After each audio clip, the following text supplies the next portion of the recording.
A young man sits across from a sharp-dressed older man with glasses, who grins and pushes a document toward him, urging him to sign without thinking twice. The young man stares at the pen in his hand, silent hesitation written across his face as he holds it over the paper. A woman nearby watches the two men talking and quietly wonders if the deal being discussed is actually safe.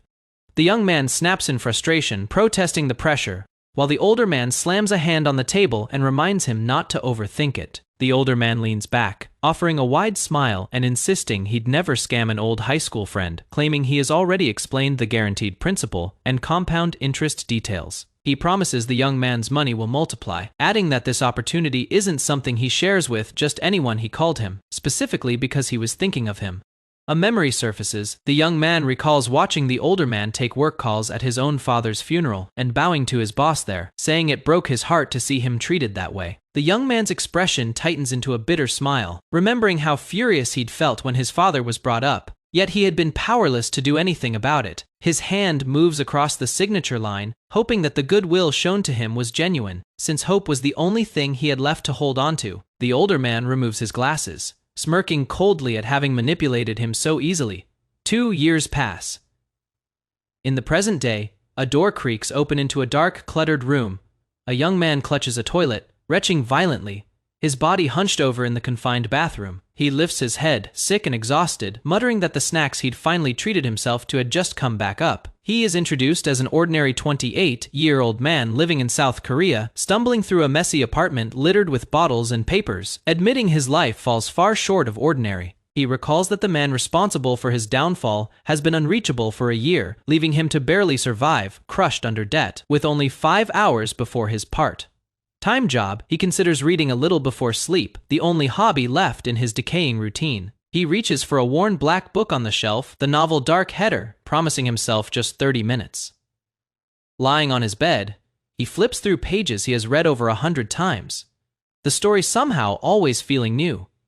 He calls it a small escape from a miserable life, even if only for a moment. Suddenly he freezes, eyes widening in surprise at something unexpected on the page.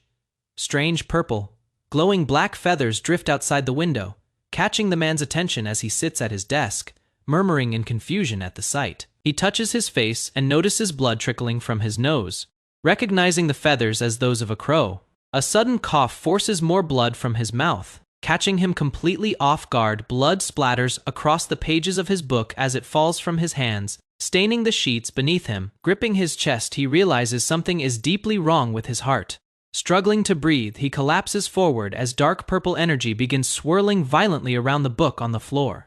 Blood drips from his mouth as he curses his misfortune, gasping through the pain. Sitting on his blood-stained bed, he questions whether this senseless end is truly how his life will conclude. Just as he begins to accept his fate, something stirs violently within him. In his final moment of clarity, the only image that surfaces in his mind is the face of the man who scammed him. Purple feathers scatter around his collapsed body as he admits, with regret, that there was nothing he could have done. A burst of black feathers rises into a night sky, revealing a masked figure with glowing blue eyes staring outward. Breathing heavily, he turns, startled, gripping the fabric of what looks like royal robes, wondering aloud what just happened, and whether it had all been a dream. A close-up reveals his eye has changed, gleaming an unfamiliar shade of blue as he questions where he now stands. He finds himself inside a grand chandelier-lit hall, demanding to know where exactly he is. His eyes widen with unmistakable fear as a sharp, threatening sound tears through the air behind him. Perched ominously on a branch, a massive crow-like creature glares down with piercing red eyes.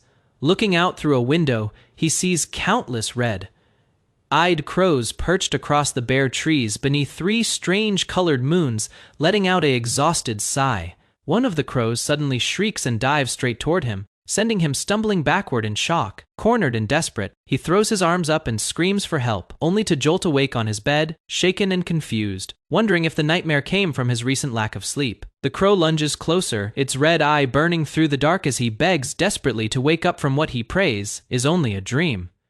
Its claw brushes against his forehead, and he pleads again, eyes wide with disbelief at what he is seeing. Moments later, the same crow sits calmly against him, and he wonders aloud why the creature has suddenly turned so gentle. Without warning, the crow lashes out, diving at him with sharp talons extended. He looks up at a strange sky holding a red moon, a blue moon, and a small yellow star, realizing with dawning horror what this place might actually be. His reflection stares back at him, confirming that this world is nothing like the reality he once knew. A voice inside identifies him as Prince Ran-Abaran, spoken gently by someone named Anna. Summon a request to enter his chambers and he panics, scrambling to stop the door from opening while claiming he isn't feeling well.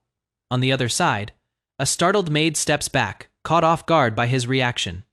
He lies collapsed on the floor, groaning and clutching his aching head. A servant retreats after being told to come back later, while the man realizes with alarm that the name Ran-Abaran confirms his suspicions. Still dazed, he grips his head, piecing together that this place is likely the very novel he has read countless times before. He identifies the world as that of Dark Header.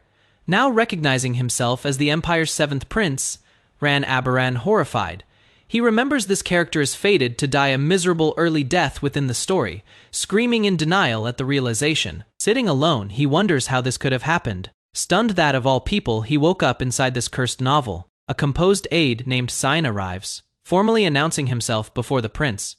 He recalls that Sign is the seventh prince's loyal aide, reacting with surprise at seeing him in person. Sane and a young maid arrive together, explaining they came personally after hearing he had skipped dinner. Sane presents a prepared meal and gently asks whether the prince is feeling any better. Steadying himself, he resolves internally to stay calm and convincingly play the role of Abaran from now on. Standing before Sane and the maid, he assures them he is feeling somewhat better, prompting quiet relief from both. Sane instructs the maid, Anna, to set the table for the prince's meal, and she quickly agrees. As Anna serves the food, he studies the trembling girl and eyes the meal with visible suspicion, unsure if it is even meant to be edible. When he reaches to pour his own tea, his sudden movement startles her further.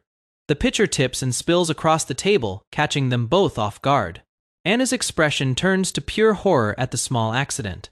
She scrambles backward, panicking and repeatedly apologizing for the spill. He silently wonders why she is treating such a minor mistake like a catastrophe. Watching her continued distress, he questions why she is reacting as though it were some unforgivable disaster. He realizes the reason the body he now inhabits, Ran-Abaran, has a reputation as a scumbag. Memories surface of the prince's past cruelty, a man known for destroying property, lashing out violently, and even killing servants who angered him, making him infamous as the story's worst early villain. Sane interrupts the meal politely, apologizing for the intrusion, while noting how surprising it is that the noble prince had fallen ill. He adds that he is relieved to see the prince recovering, still holding on to his polished, courteous tone. Sane then presents a budget proposal, insisting it must be signed immediately since it concerns urgent matters. Internally, he dismisses the claim as nonsense, recognizing the manipulation, while wondering what real business a supposedly foolish, incompetent prince could ever be trusted with. Studying the documents closely, he identifies them as clearly fabricated, meant only to siphon away the prince's share of the funds. He realizes Sign's influence stems from being a relative of the empress, whose power extends throughout the entire empire. Despite recognizing the scheme, he knows the original prince was too foolish to ever have noticed, and hesitates over whether he must sign in order to stay consistent with the story. Sane mocks him openly, questioning whether royalty could really have forgotten how to hold a pen. Clearly enjoying the humiliation, fuming quietly at being disrespected despite his status, he questions why fate forced him into the body of someone so pathetic. As Sign presses further, insisting his need for guidance is exactly why signing is necessary. Pen in hand, he steadies himself, preparing to sign the document Sign has placed before him. Sane presses him again, urging him to stop thinking and simply sign without hesitation. The moment feels familiar, and he realizes this situation mirrors the exact scam that ruined his old life.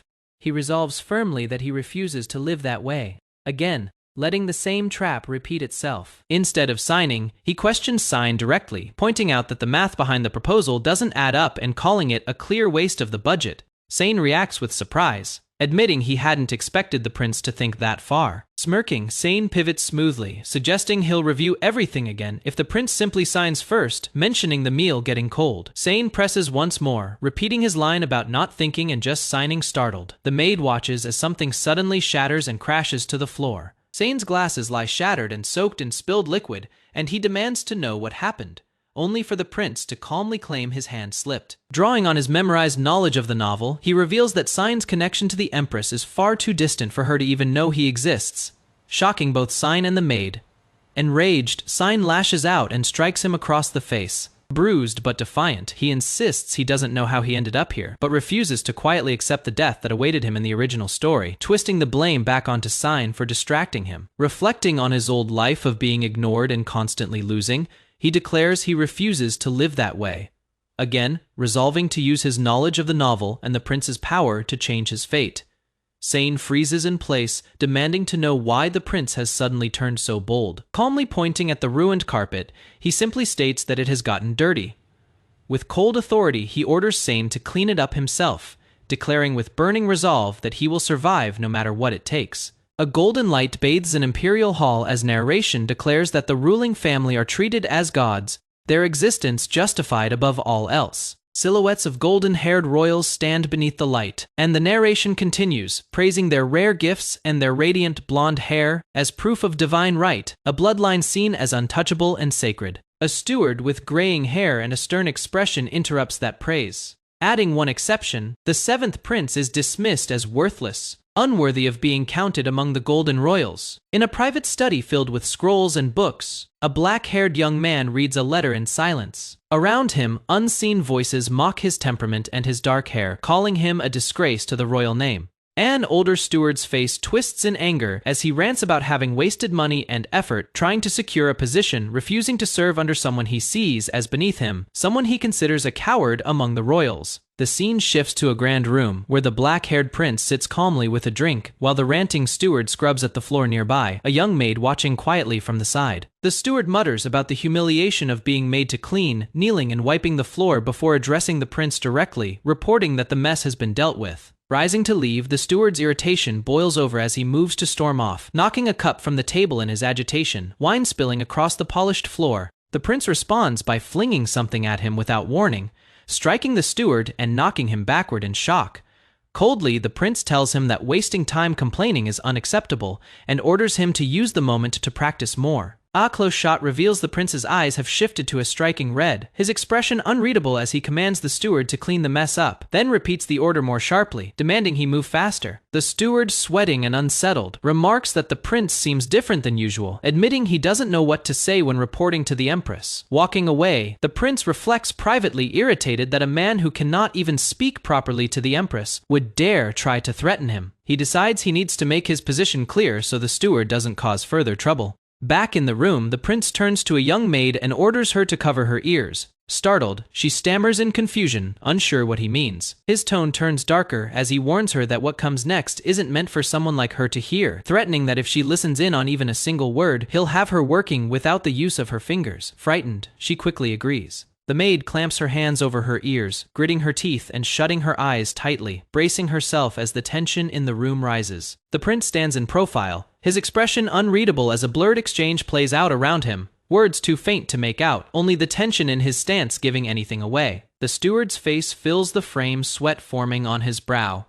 his mouth open mid-response, replying to something said just as the exchange continues in muffled, obscured dialogue. The steward's face turns pale in an instant, his eyes wide and unfocused, as though he is staring at something lifeless, a corpse, rather than the prince standing before him. Later, outside in the palace courtyard, maids gather while washing linens, whispering among themselves about how the seventh prince has seemed different ever since that day, his behavior shifting in a way they can't quite explain. Beneath an open sky, the maids continue their conversation, admitting to each other that he has become far more frightening than before, one voicing quiet fear about whether they'll even survive to see the following year. Two maids scrub laundry near a well, quietly relieved that they haven't crossed paths with the prince recently, noting that he has been staying inside his palace instead of wandering the grounds. One maid, Anna, is startled when reminded that she is behind on her assigned cleaning duty, quickly acknowledging the mistake and rushing off to attend to her task.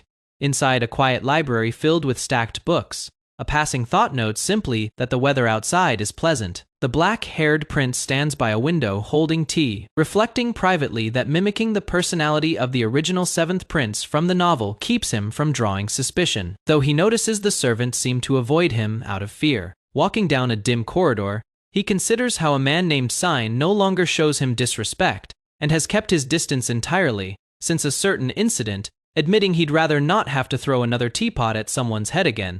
Sipping his tea calmly, he reasons that his relaxed attitude comes from knowing he still has time. with 1 year remaining before the original story begins and 3 years before his character is fated to die. A flashback shows a younger version of him sitting among towering stacks of books, engrossed in reading a worn novel titled Dark Header, a story he treasured so much he read it over 100 times after finding it tucked away in a local library. Back in the present, he smiles serenely with his tea, telling himself the story's true protagonist won't appear for a long while yet, so he might as well enjoy his remaining peaceful time. Gazing out at the sky, he remarks on how nice the weather is, musing that if he had wings, it might be pleasant to look down at the scenery from above. Suddenly, his expression shifts to shock as something unexpected overtakes him. His eyes wide with alarm, a teacup shatters violently, flying apart in fragments as an unknown force erupts around him. Gripping at his own body in panic, he cries out that something is happening to him all of a sudden, feeling as though he is burning from within. Struggling against the sensation, he notes that this feels different from anything he has experienced before. His entire body seemingly consumed by fire. Outside the door, Anna calls out to ask permission to enter the study for cleaning, unaware of the crisis happening within. Inside, he can only manage a desperate silent plea for someone to save him. Anna peeks into the room cautiously, relieved to find that he doesn't appear to be present. Unaware of what has just occurred moments earlier, believing the room to be empty, she steps in to begin sweeping, only to be startled when something shatters unexpectedly on the floor before her. Looking down with regret at the broken shards, she laments the loss, noting that if she had been able to sell the item intact, it could have fed her family for a month. A faint rustling sound catches her attention, causing her to pause and glance over her shoulder in confusion. A large crow with piercing red eyes suddenly bursts into view. Wings spread wide as it lets out a sharp cry, leaving her startled and questioning what the creature could be. Managing to catch the bird, she scoops it into her arms, scolding it gently for sneaking into the palace and warning that a very frightening person lives within these walls. A crow lets out a sharp cry, its red eye wide with something close to disbelief, as an internal voice mutters that it can't believe what is happening. Anna stands frozen, arms wrapped around the crow, questioning aloud whether the seventh prince has somehow changed into this bird, unable to understand why or how such a thing could happen. Anna admits she'd like to care for the crow if she could, but worries that if the real prince catches her holding it like this, they would both face deadly consequences. The crow suddenly reacts internally, realizing in horror that it is in fact that very prince. Panicking, the crow desperately tries to communicate, silently pleading not to be let go and insisting that this counts as a royal order. But Anna, unaware of the truth, tosses the bird into the air and tells it to fly far away. The prince plummets from the tower, screaming internally that he is going to die, his crow form spiraling helplessly through the sky before crashing toward the forest below. Mid-fall, he frantically wonders what he needs to do to survive, realizing through the panic that he might be able to use the wings now attached to his body. Fighting against the fear gripping him, he commands himself to fly, refusing to accept dying in such an undignified, accidental way. Struggling against the wind, he begs his own body to cooperate, repeating the plea to fly as he barrels toward the trees below. Just before impact, his instincts take over, wings spreading out as he reacts on pure survival instinct, uncertain what is happening to him. To his shock, he finds himself gliding steadily through the air, marveling that he is actually flying, before a new worry creeps in, whether he'll be able to turn back into a human again. Night falls over the palace, twin moons glowing softly above the domed rooftops as the scene shifts to later that evening. Back in his room, gasping for breath, he confirms with relief that he successfully reverted to human form, admitting he tested the transformation several more times just to be certain it wasn't a fluke. Catching his breath, he marvels that he seems capable of shifting into a crow purely through will, calling it an entirely unexpected ability he never knew he had. He questions where this power came from, wondering if it might be tied to a strange crow that had latched onto him on his very first day in this world, noting that nothing like this ever appeared in the original novel. Turning a doorknob quietly, he resolves that although he doesn't understand the origin of this ability, he must keep its existence a secret from everyone around him. Staring out a window, he considers how this unexplained power could complicate matters, since anything unaccounted for by the novel's plot has the potential to derail the story's intended progression. A servant's voice interrupts his thoughts, reminding him that the evening ritual is about to begin, and that he must prepare to attend, while he privately suspects the ability is somehow connected to a figure named Manus. Steeling himself, he acknowledges internally that the long-anticipated day has finally arrived. The scene reveals a monthly ritual where the emperor and his primary children gather for what is technically labeled a religious ceremony, though it functions as an unofficial succession test, one that notably excludes the seventh prince from consideration entirely. Standing at the far end of the hall, he reflects that witnessing this ritual firsthand feels entirely different from simply reading about it in the novel. Taking his designated seat at the very end of the table among the other royal siblings. In the grand hall, two royal brothers stood with shining blonde hair, drawing every eye. Beside their brilliance, the seventh prince looked as plain as a crow. A dark-haired young man stood among the royals, silent and composed.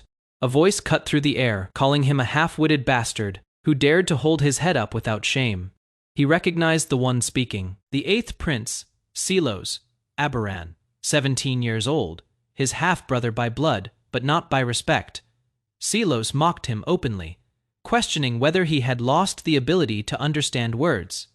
The dark-haired prince faced him without flinching, reflecting quietly that they were both minor figures who barely mattered in the grand story unfolding around them. Silos slammed his fist on the table, shouting and demanding a response, calling him deaf. The first princess stepped in, her tone sharp beneath its politeness. She reminded them that brothers should get along and warned against causing a scene before the emperor. Silos immediately backed down, apologizing to her with visible unease. The seating arrangement made the hierarchy clear. First prince, third prince, and second prince sat in careful order beside the first princess, each position reflecting their rank within the empire. Royal power came from something called manus, a unique force tied to bloodline. The brighter a royal's hair, the stronger their manus, marking them as true members of the ruling class. The dark-haired prince stood apart from all of them. His body, the one now inhabited by an outsider's consciousness, had been born with pitch-black hair and no manus at all. The only royal cursed this way. It explained why the original owner's personality had turned so bitter. Attention shifted toward the center of the hall, where a stone platform stood beneath a heavy curtain, the room's whispers falling into anticipation. The emperor's arrival was announced. Every royal bowed toward him. Above them, gold and dark hair alike bent low as the room fell into a tense stillness, the moment carrying both glory and the shadow of ruin. The emperor loomed at the center of it all, the highest power in the empire. He called for the ceremony to begin without delay. He revealed the ancient blue stone tablet, an artifact left behind by the first emperor, Prasa. It was said that when manus was poured into it, its true purpose would be revealed. The tablet's function became clear.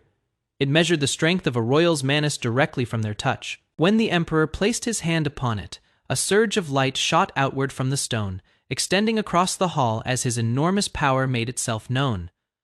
The light stretched all the way to the table's edge, drawing awed murmurs from the gathered royals. The dark-haired prince silently wondered whether the light had always reached that far or whether something had changed. The tablet's light dimmed, and a new hand was offered forward. A voice called for anyone who wished to challenge the result to step up. The dark-haired prince spoke, his voice steady. He declared that he would attempt it himself, drawing a surprised glance from another royal nearby. Tradition dictated that only the first prince usually took part in this ritual, since manus rankings, once measured, were rarely challenged or overturned by anyone else. The amount of manus reflected raw power itself, and it was well known that the first prince liked to display his strength periodically in front of the other royals, reinforcing his position. The first prince stood confident, his bearing radiating dominance. His display was meant to remind everyone present exactly who sat at the top of the hierarchy, and who was destined to become the next emperor. A choked sound escaped his throat as his expression darkened, eyes glowing faintly against the shadow covering his face. The first prince froze in shock, spinning around and shouting for his brother, his calm shattered in an instant. Blood streaked down his face as panic spread through the hall. Voices cried out for someone to find a doctor immediately. Amid the chaos, the dark-haired prince stood still by the window, rain pouring outside. He alone understood exactly what was unfolding before him. The first prince collapsed, blood pouring from his entire body, his life slipping away as death closed in fast. The screen turned dark red, marking the true story's beginning, signaling that everything before this moment had only been the setup. In this world, manus is a rare power that runs through the royal bloodline, though its form differs for each user. The first prince wields water manus, while the second prince commands fire, each ability shaping how they carry themselves at court. During the day's manus measurement, the first prince pushes out a stream of water, only managing to cover a little over half the testing table. Before the results can settle, he suddenly collapses, coughing blood in front of the stunned second prince and an attendant, both scrambling toward him in shock. A young man with dark hair looks on, sweating, realizing this isn't supposed to happen yet. In the original story, the first prince wasn't meant to cough blood for another 6 months, meaning the protagonist's arrival is still far off. Elsewhere, questions swirl around this same dark-haired man. Why can he transform into a crow when his original self in the novel had no manners at all? He studies his own reflection, unsettled by an ability the novel never described appearing right after he took over this body. He wonders if it is really just coincidence. The second prince, meanwhile, smashes his fist through a mirror in his room, frustration building as he mutters that everything had been fine that morning, and the day before had been ordinary too. His fist strikes again, shattering more glass, disbelief cracking through him along with the mirror. He drops to his knees, groaning in pain, his body shaking as something inside him seems to be breaking down. Gripping his own face, he realizes that every attempt to use Manus now sends burning pain through his whole body, and he fears he may have lost his power for good. Struggling to stand, the first prince insists this can't be happening to him. He is the Empire's first prince, the future emperor. He grabs his cane, snapping that he is different from the insects around him, certain of his own superiority. The second prince, unaware of what is coming, relaxes on a couch with a hookah, assuring himself his condition is nothing serious and that rest will fix it. A shadow suddenly appears near him, and he jerks around in alarm, demanding to know who is there. The dark-haired man watches calmly as the hookah pipe is destroyed, silently noting that this prince is a monster in raw physical strength. The second prince sneers at the intruder, mocking him as a powerless cripple unworthy of being sent as an assassin. The dark-haired man replies coolly that if he really were an assassin, the prince would already be dead, adding that he wasn't even noticed until he spoke. He points out the irony. Someone like him managed to slip into the emperor, to be's own bedchamber, one of the most heavily guarded rooms in the empire, without leaving a trace. The second prince demands to know how he got in and what trick he used. The intruder simply shrugs, claiming he climbed the outer wall, a claim as calm as it is unbelievable. The second prince scoffs, refusing to believe the story of scaling the palace wall from outside. The dark-haired man presses on, asking how the second prince's body has been feeling, noting that the royal physician likely found nothing wrong, but that he himself must know his own condition better than anyone else. The second prince lets out a short scoff, brushing off the question, then bursts into loud, mocking laughter at the whole situation. The dark-haired man watches him calmly, and remarks that he now understands, adding that the prince uses his head more than he appears to. The second prince's expression turns venomous, as he accuses the man of secretly poisoning him, planning to use it as leverage so he could keep his life once the prince becomes emperor. The dark-haired man cuts him off sharply, telling him that if that was his guess, he has gotten it completely wrong, and calls him a foolish little brother. He continues coldly, warning that within a week, the prince will be begging for death, with blood pouring from his eyes and ears. Startled, the second prince lunges forward with his hand outstretched, demanding to know what he means.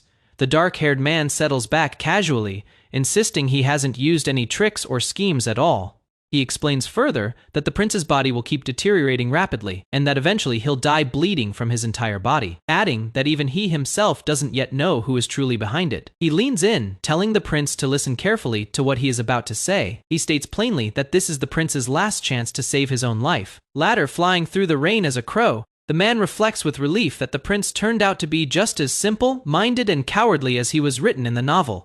He notes that the prince didn't even bother sending a single tail to follow him after he left the palace. Sitting alone afterward, he allows himself a moment of exhaustion, thinking that for now, he'll be able to use the prince however he wants. Soaring over the rainy capital, he muses that this crow ability is surprisingly convenient, letting him travel to far more places than he expected. A thought stops him mid-flight, since he is already out here, free and unnoticed. Maybe there is more he could do with this chance.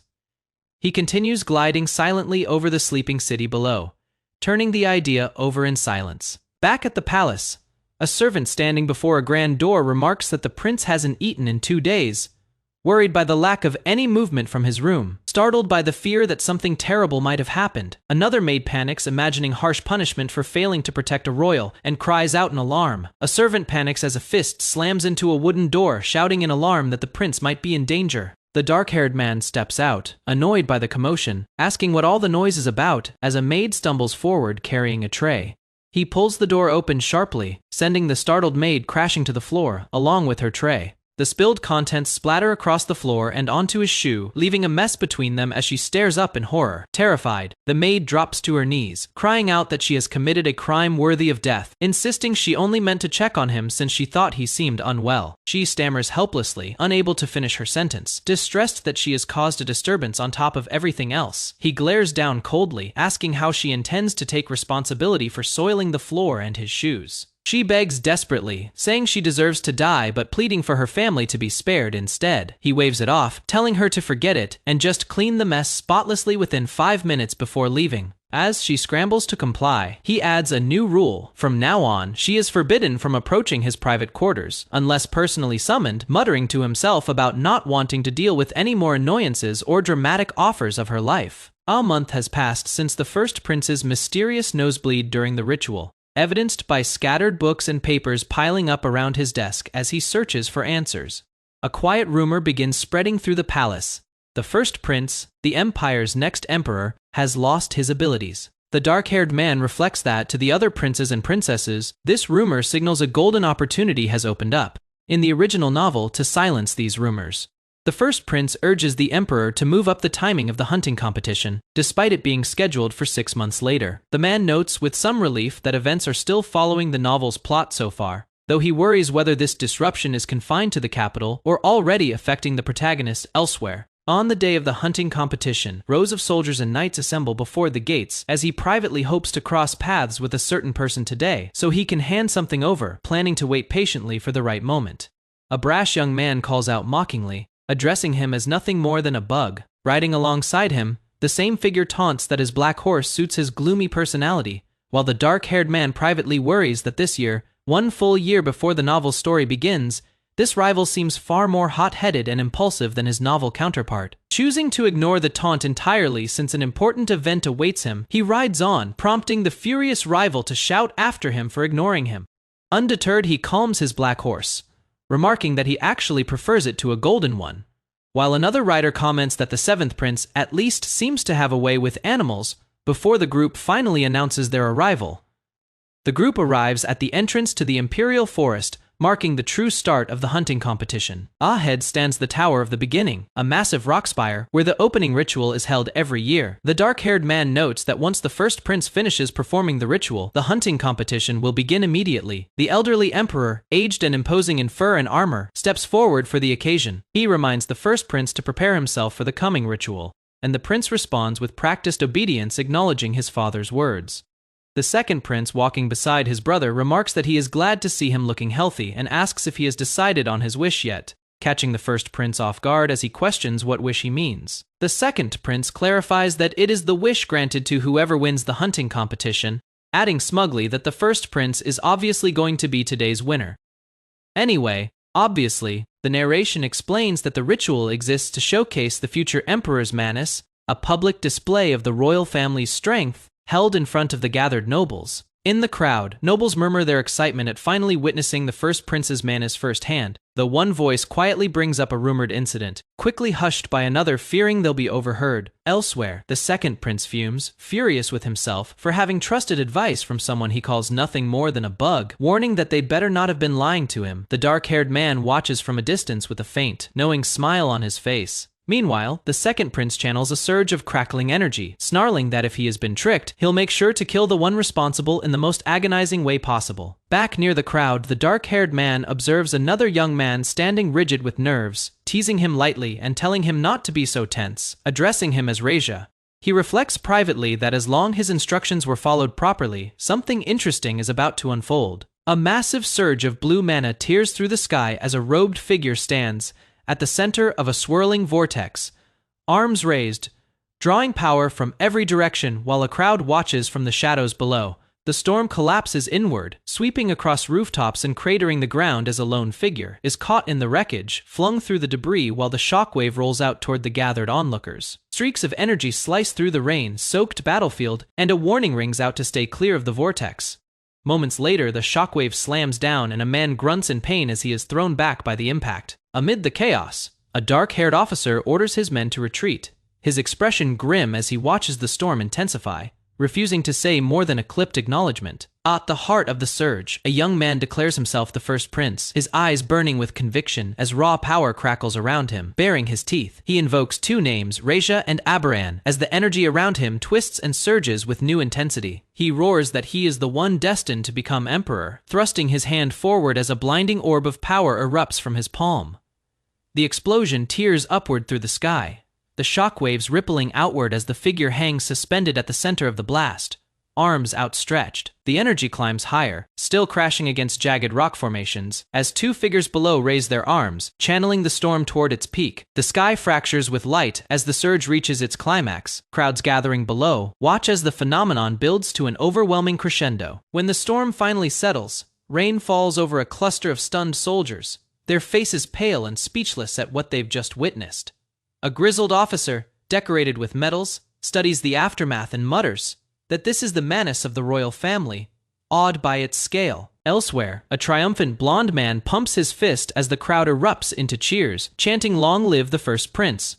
Later, in a dim room, a young man is handed nothing but a plain stone and told to pour his manis into it, and he explodes in outrage, certain he is being mocked. The man holding the stone calmly explains that it can absorb polluted manis, adding coolly that refusing treatment simply means dying instead. Trembling with anger and fear, the blonde man grits his teeth as he is told there is no intention of saving him against his will. Riding through open countryside, the black-haired protagonist reflects that the item bought him valuable time, one meant for later in the story, and figures using it early won't cause any real problems. A servant staggers up a hill under a heavy strapped bundle, greeting the seventh prince nervously as he struggles with the weight. The servant explains he has brought the bag exactly as instructed, and the prince, seated and composed, simply asks if he has finally arrived. In a firelit room, a hooded figure turns with a sharp remark, accusing the servant of being unable to handle even a simple task, demanding to know if the bag was brought back untouched. A nervous, sweating aide with glasses guides a wild black horse, muttering to himself about how rough the animal is before admitting he brought it to the seventh prince.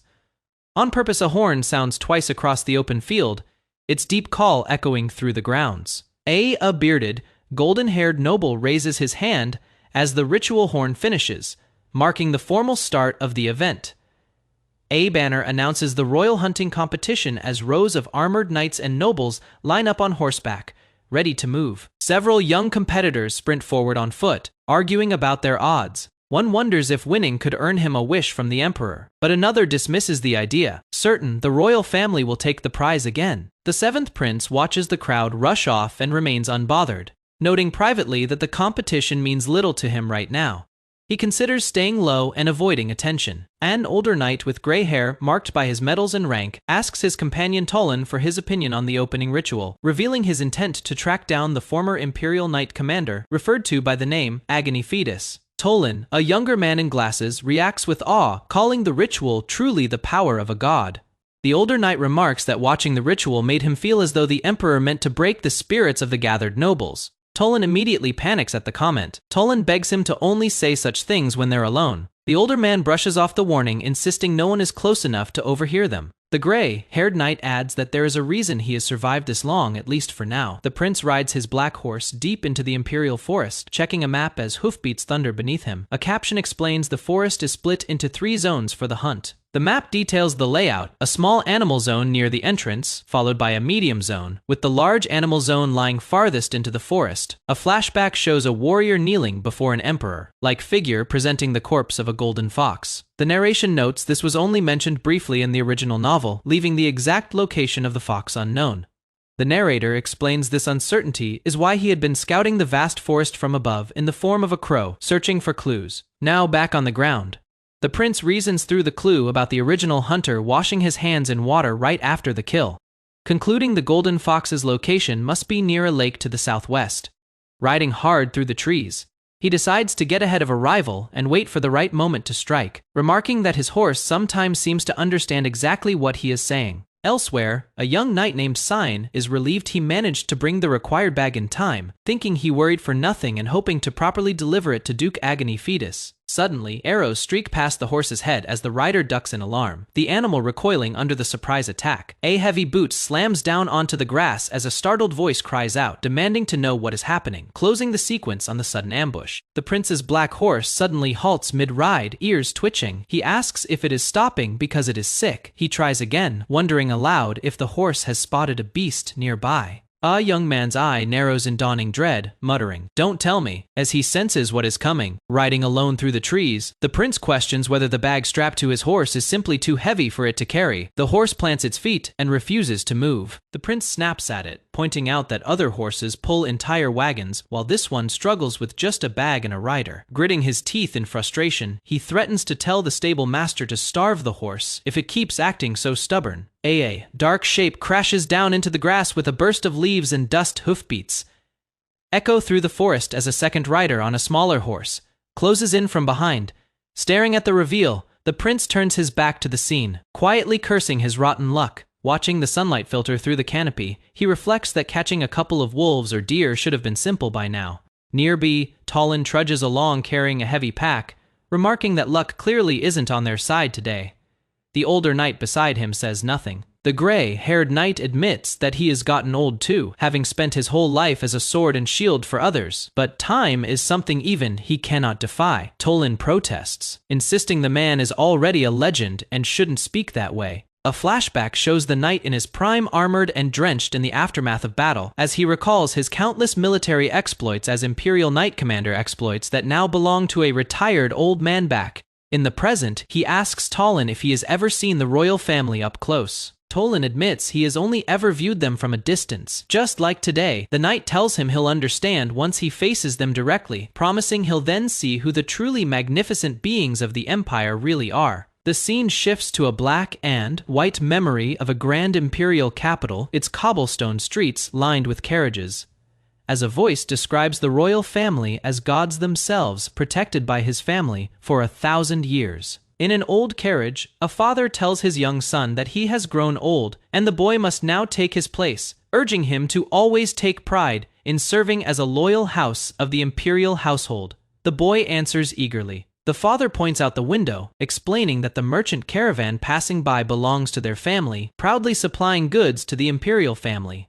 He continues the tour, noting that after this stop comes the temple. The carriage suddenly jolts as the horse rears back in fright.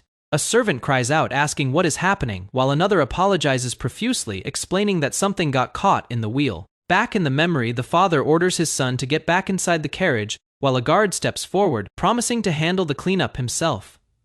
A body lies motionless on the stone street, limbs sprawled as the father stands over it in silence. Blood pools near the carriage wheel, streaking across the cobblestones where the accident occurred. The father studies the corpse and identifies it as a vagrant from the area, noting that the person appears to have been caught stealing imperial tributes from the temple. A shadowed figure looms within a distorted eye-shaped frame as the father dismisses the death, calling it a common sight around here. Back inside the carriage, the boy asks his father what is happening and says he wants to go outside too. The boy's father sharply orders him not to come out, startling the child. The boy quietly calls out to his father, only to be cut off as the older man insists he mustn't come out.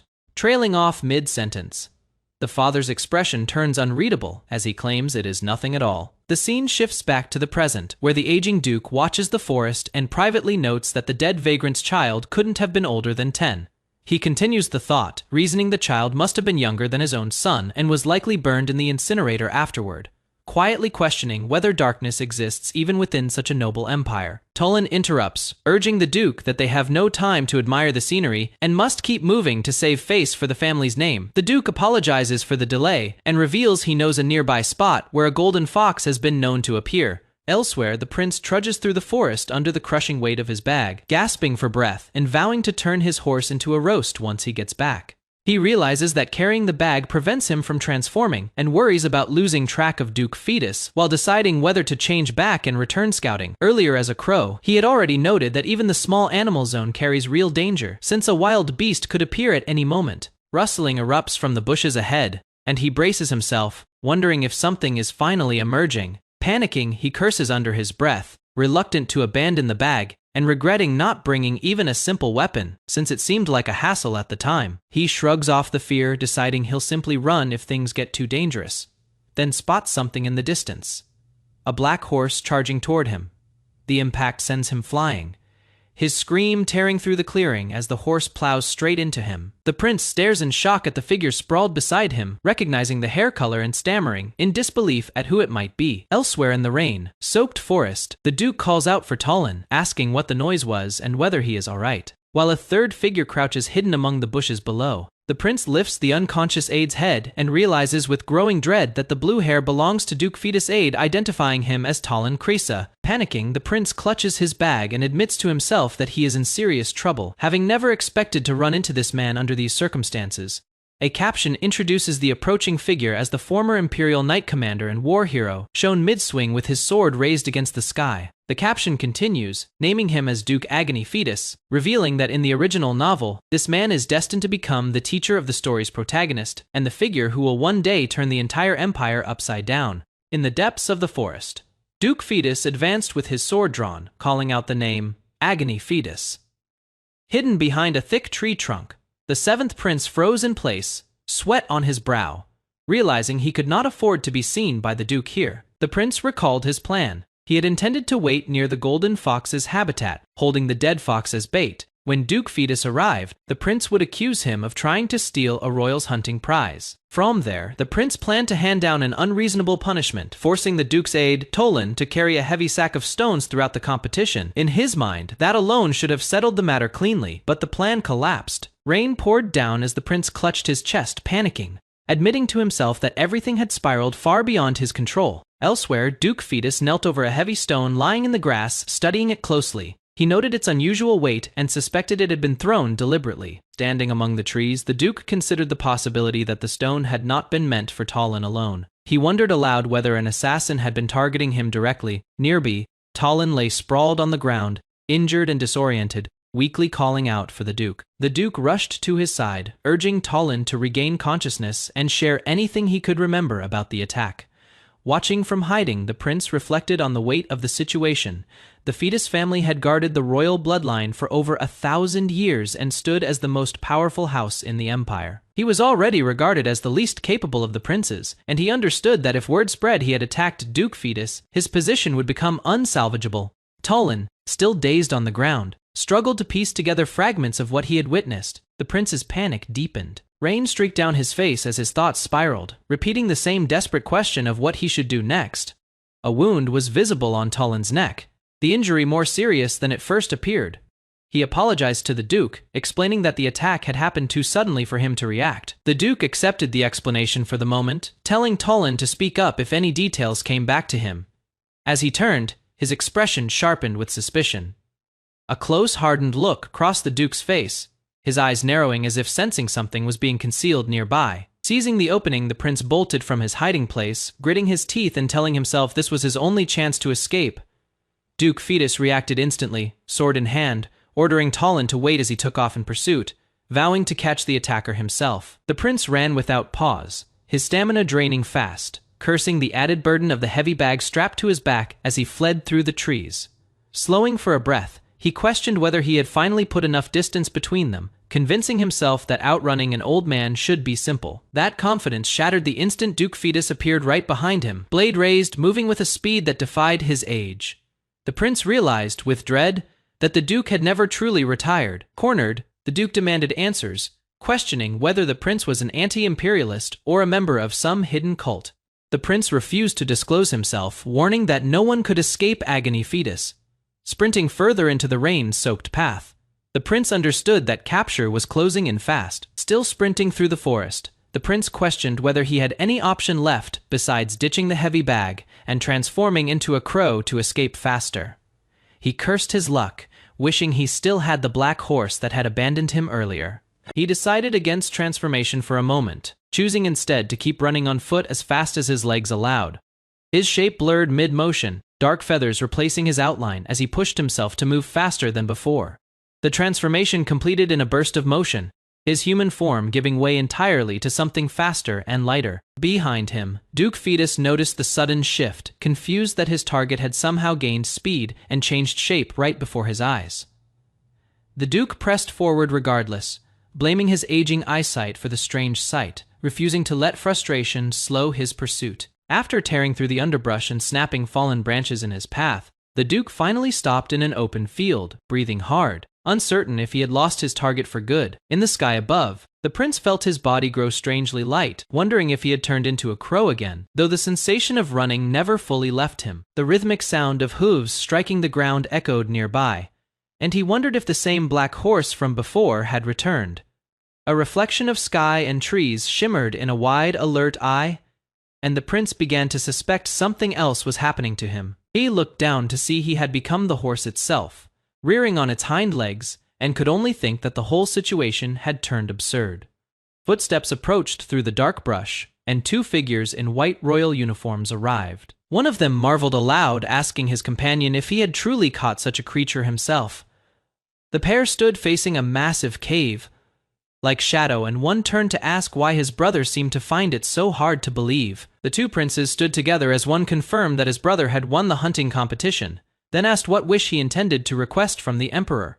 A sly smile crossed the winning brother's face as he admitted he already had something specific in mind. Meanwhile, deep in the woods, the seventh prince slumped exhausted at the base of a towering tree, letting out a long breath of relief. Reality caught up with him fast, and he buried his face in his hands, realizing just how badly his situation had turned. He remembered with dawning horror that he had lost the bag somewhere during his escape. Nearby, two of his men writhed on the ground in matching panic, one shouting that they had lost the most important item, insisting there had to be a limit to how badly things could go wrong. Lying back in the grass, the prince stared up blankly, his expression caught somewhere between disbelief and defeat as the weight of the disaster settled in. Alone in the woods, the prince told himself that standing around agonizing would change nothing. He decided the only sensible move was to retrace his steps and check what had happened to the bag. Nearby, Tolan sat propped against a tree, still dazed, and stirred when he noticed Duke Fetus approaching, greeting him with surprise. The Duke asked if his head felt any better. Tolan admitted he was mostly fine, though still a little dizzy from the earlier blow. The Duke's focus shifted to what mattered more. He confessed with visible frustration that he had let his target slip away, unsure if the man had simply been fast, or if his own age was finally catching up with him. Tolan pointed toward a bag sitting nearby, mentioning that he had picked it up on his way back after finding it dropped in the grass. He noted it looked expensive for something left lying around, and questioned why on earth it was stuffed full of stones. From nearby, the seventh prince kept his composure, claiming he had no idea, suggesting it might have simply been someone's prank. Before he could finish the thought, Duke Fetus turned sharply, immediately recognizing the bag and closing the distance toward him with Tolan at his side. Startled, the aide pointed straight at the prince, blurting out his identity in shock. Both the Duke and Tolan dropped instantly into a respectful bow, greeting the seventh prince with visible unease. Recovering first, the Duke asked cautiously whether the bag belonged to him. The prince answered simply that he had been wondering where it disappeared to. Tolan's suspicion sharpened. He asked pointedly why his own item was found near the bag, demanding to know if the prince had stolen it from him. The Duke stepped in with mild offense, calling the accusation absurd, insisting he had merely come across the bag by chance while walking through the grass. The prince pressed further, remarking that anyone accused of theft would say the same thing, since no one wanted to lose a hand over it. The Duke swore on his own life and his family's honor that he was telling the truth. The prince then turned his attention elsewhere, asking why the Duke's aide was bleeding. The Duke explained it was from a short while earlier, describing it only as a sudden accident. Tolan stayed silent, sweat on his brow, clearly holding back whatever he actually remembered. A tense shadow loomed as the scene flashed back to the chaos of the chase, sword drawn mid-motion against the dark shape that had been pursued through the trees. Back in the present, the aide hesitated before speaking up again, addressing the prince directly with growing suspicion in his voice. The prince cut him off sharply, declaring it unacceptable for someone of lesser status to interrupt a conversation between royals, calling him a poorly educated brat for the attempt. Turning back to the Duke, the prince suggested that if Tolan's outburst was due to his head injury still not healing, perhaps the Duke should lend him a sword so he could settle the matter himself. Tolan froze, gripped roughly by the hair, sweat pouring down his face as the threat hung in the air. Tolan's eye trembled as he tried to speak, addressing the prince but unable to finish his sentence, sweat and fear plain on his face. Duke Fetus cut in first, bowing before the prince, and admitting his aide had made a serious mistake. He offered to discipline Tolan harshly himself if the prince would show mercy, and the prince accepted, praising the Duke's loyalty as admirable. The scene shifted to Tolan lying beaten on stone flooring, motionless, while a voice above him remarked coldly that this was truly exemplary, calling him an imperial dog who would not even flinch while his own aide suffered near death. Duke Fetus knelt before that same figure, hearing the chilling promise that his son would also grow up to be a loyal dog, just like him. Back in the forest, the prince gripped the bag tightly, telling the Duke that meeting like this was fate, and that he would trust him with it for the day. His expression darkened as he warned that the item inside was extremely important, instructing the Duke that even in death, he must not let it leave his body. He pressed further, demanding to know if the Duke understood the weight of that order. The Duke lowered his head, swearing to humbly obey the prince's glorious command. With the exchange settled, the prince cheerfully excused himself, wishing the Duke a fun time hunting, relieved that his body suddenly felt lighter now that the burden was gone. Walking off alone, he privately admitted his performance had been terrible, but told himself he needed to plant at least that much of a seed, feeling sorry for Tolan all the same. Elsewhere, Tolan apologized to the Duke for causing him trouble, and the Duke brushed it off, telling him to be grateful his limbs were still intact before suggesting they head back to rest for the day. Tolan suddenly spoke up again, telling the Duke he had remembered something about the person who had thrown the stone at him. He revealed it had been the seventh prince.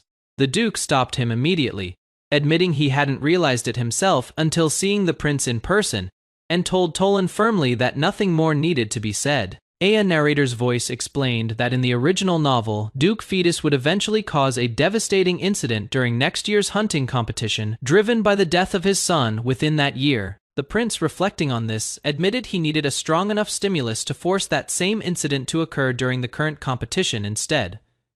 Elsewhere, one of the golden-haired princes announced his wish to the emperor would be developing the land around the temple. His brother sneered instead, declaring he would clear out the vagrants he saw as parasites infesting the imperial capital. The narrator's voice returned, addressing Duke Fetus directly, stating that his future was already set. The Duke's fate was declared. He would rebel against the royal family because that was determined to be his destiny. A sudden light cuts across the darkening sky above the forest, streaking down into the trees as dusk settles over the land. Ran crouches low behind the bushes, glancing around cautiously, relieved that he checked the sky more than 10 times before coming down, confident there were no witnesses to see him land. Walking past a camp of tents, his thoughts turn bitter. He thinks about what he did to Fetus and Tolan, feeling as though the events twisted him into someone he never meant to be. He accepts it grimly, reminding himself of the villain role he now carries. His memory shifts back to right after a competition had ended, where he crosses paths with someone unexpected in the open field. A woman recognizes him, first greeting him warmly, and remarking how unusual it is to see him walking alone through the forest like this. He is caught off guard, realizing she is the first princess, someone he never expected to run into in a place like this. He offers her a proper greeting, but she brushes off the formality, reminding him they are siblings who share the same imperial blood, and don't need such stiffness between them. She asks him plainly where he left the horse he rode out on since he has returned without it. He fumbles for an answer, claiming he only wanted fresh air and left the horse back at the quarters. She tells him she doesn't understand his explanation. Her tone sharpens as she asks why he would lie to his own flesh and blood. Startled, he asks what she means by that. She explains that while strolling through the western forest that day, she came across a masterless black horse, an unfamiliar color, and when she asked her servant about it, she was told it belonged to him. Her expression darkens as she reveals she personally ordered that black horse killed, stating that livestock which fails to obey royalty deserves to die. Alarmed, he immediately kneels and apologizes, explaining that embarrassment over losing the horse made him twist the truth without thinking. She tells him to raise his head, saying his posture makes it look as though she is punishing her own brother. She adds that she is simply relieved he made it back safely on his own, offering him another horse anytime he needs one. Once she is gone, he reflects that the first princess is a difficult person to read, since it is nearly impossible to tell what she is really thinking. She, meanwhile, wonders privately why he left so quietly, questioning whether the ability she assumes he has simply doesn't work on her. Later, beneath a night sky near the tents, he starts to explain himself, insisting it wasn't what it seemed. The man across from him interrupts with his own theory instead, that he was chasing a beast, tripped over a rock, fell, and struck his head on another rock entirely.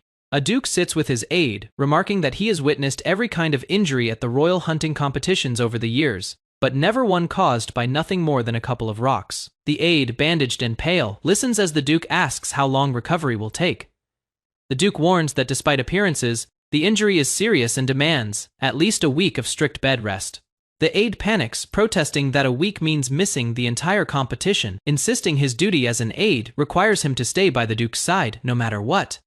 The Duke cuts him off gently, telling him recovery comes first and that he should rest until the closing ceremony. He assures the aide that he and Jack will manage the rest of the hunting competition without him.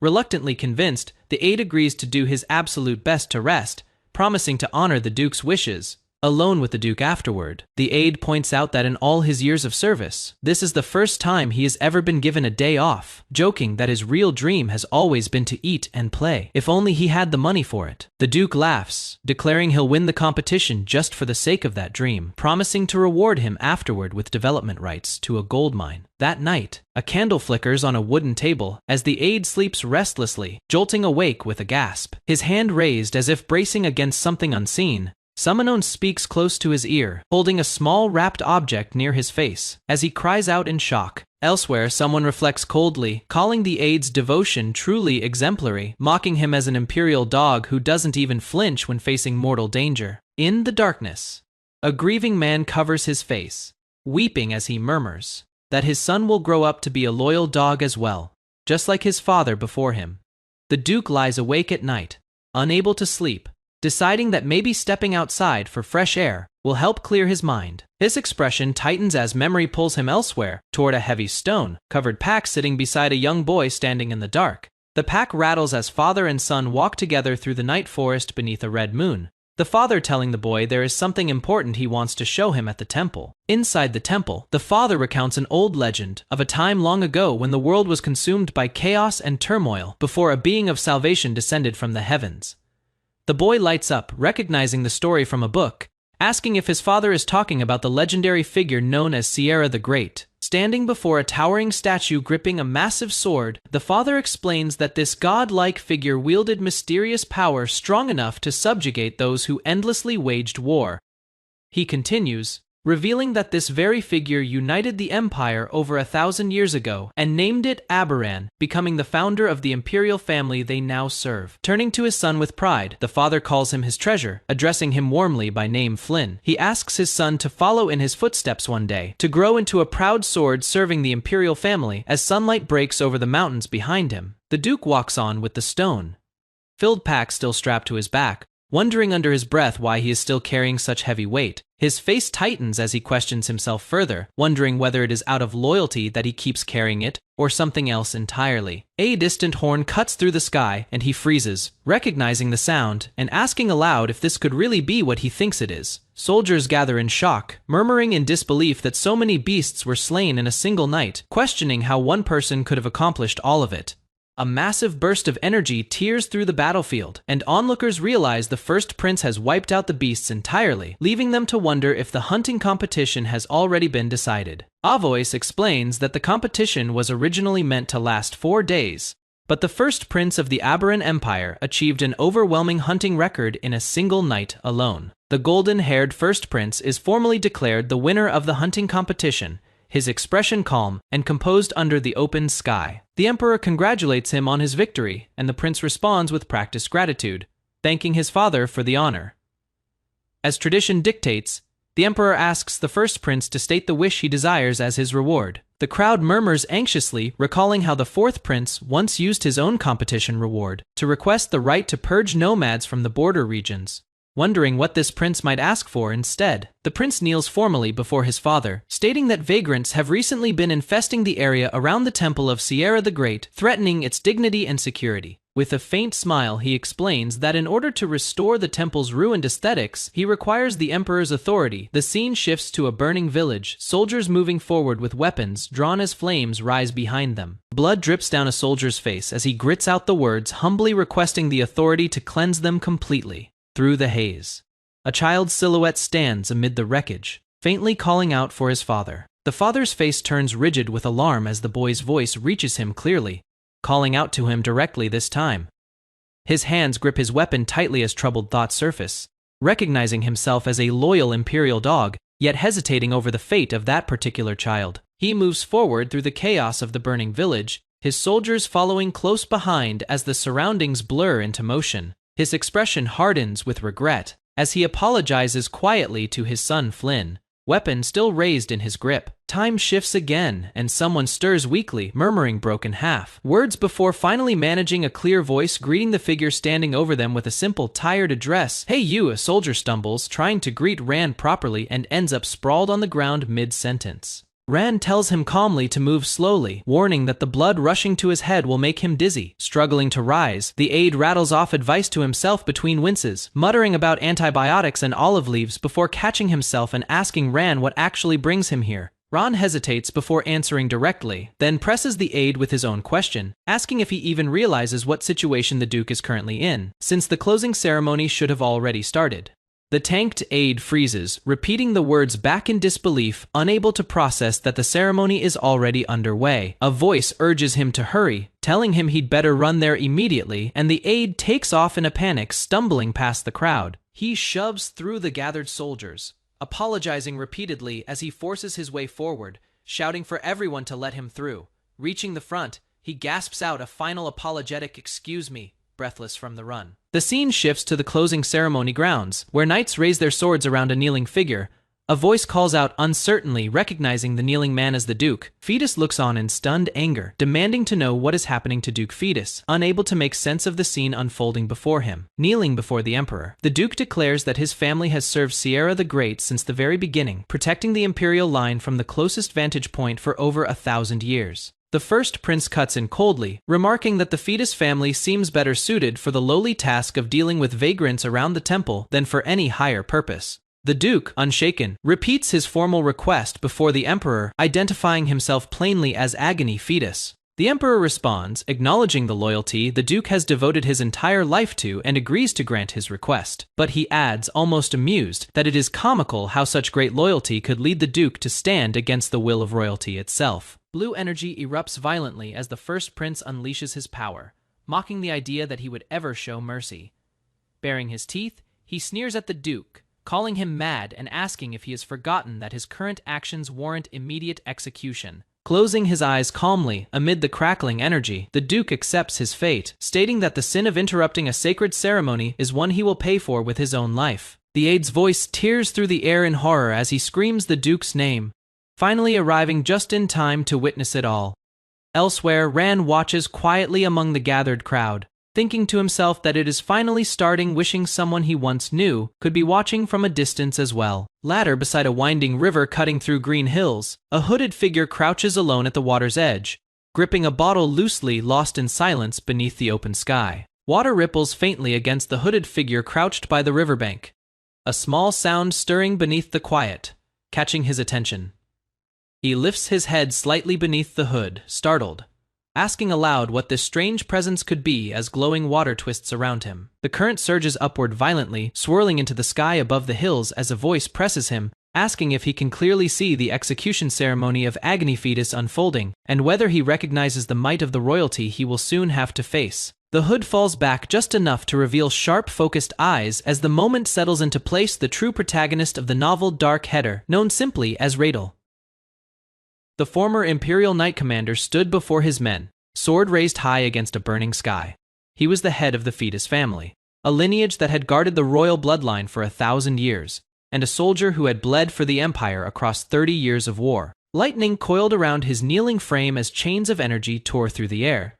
He was named the Sinner, now Agony Fetus, stripped of every title he had earned.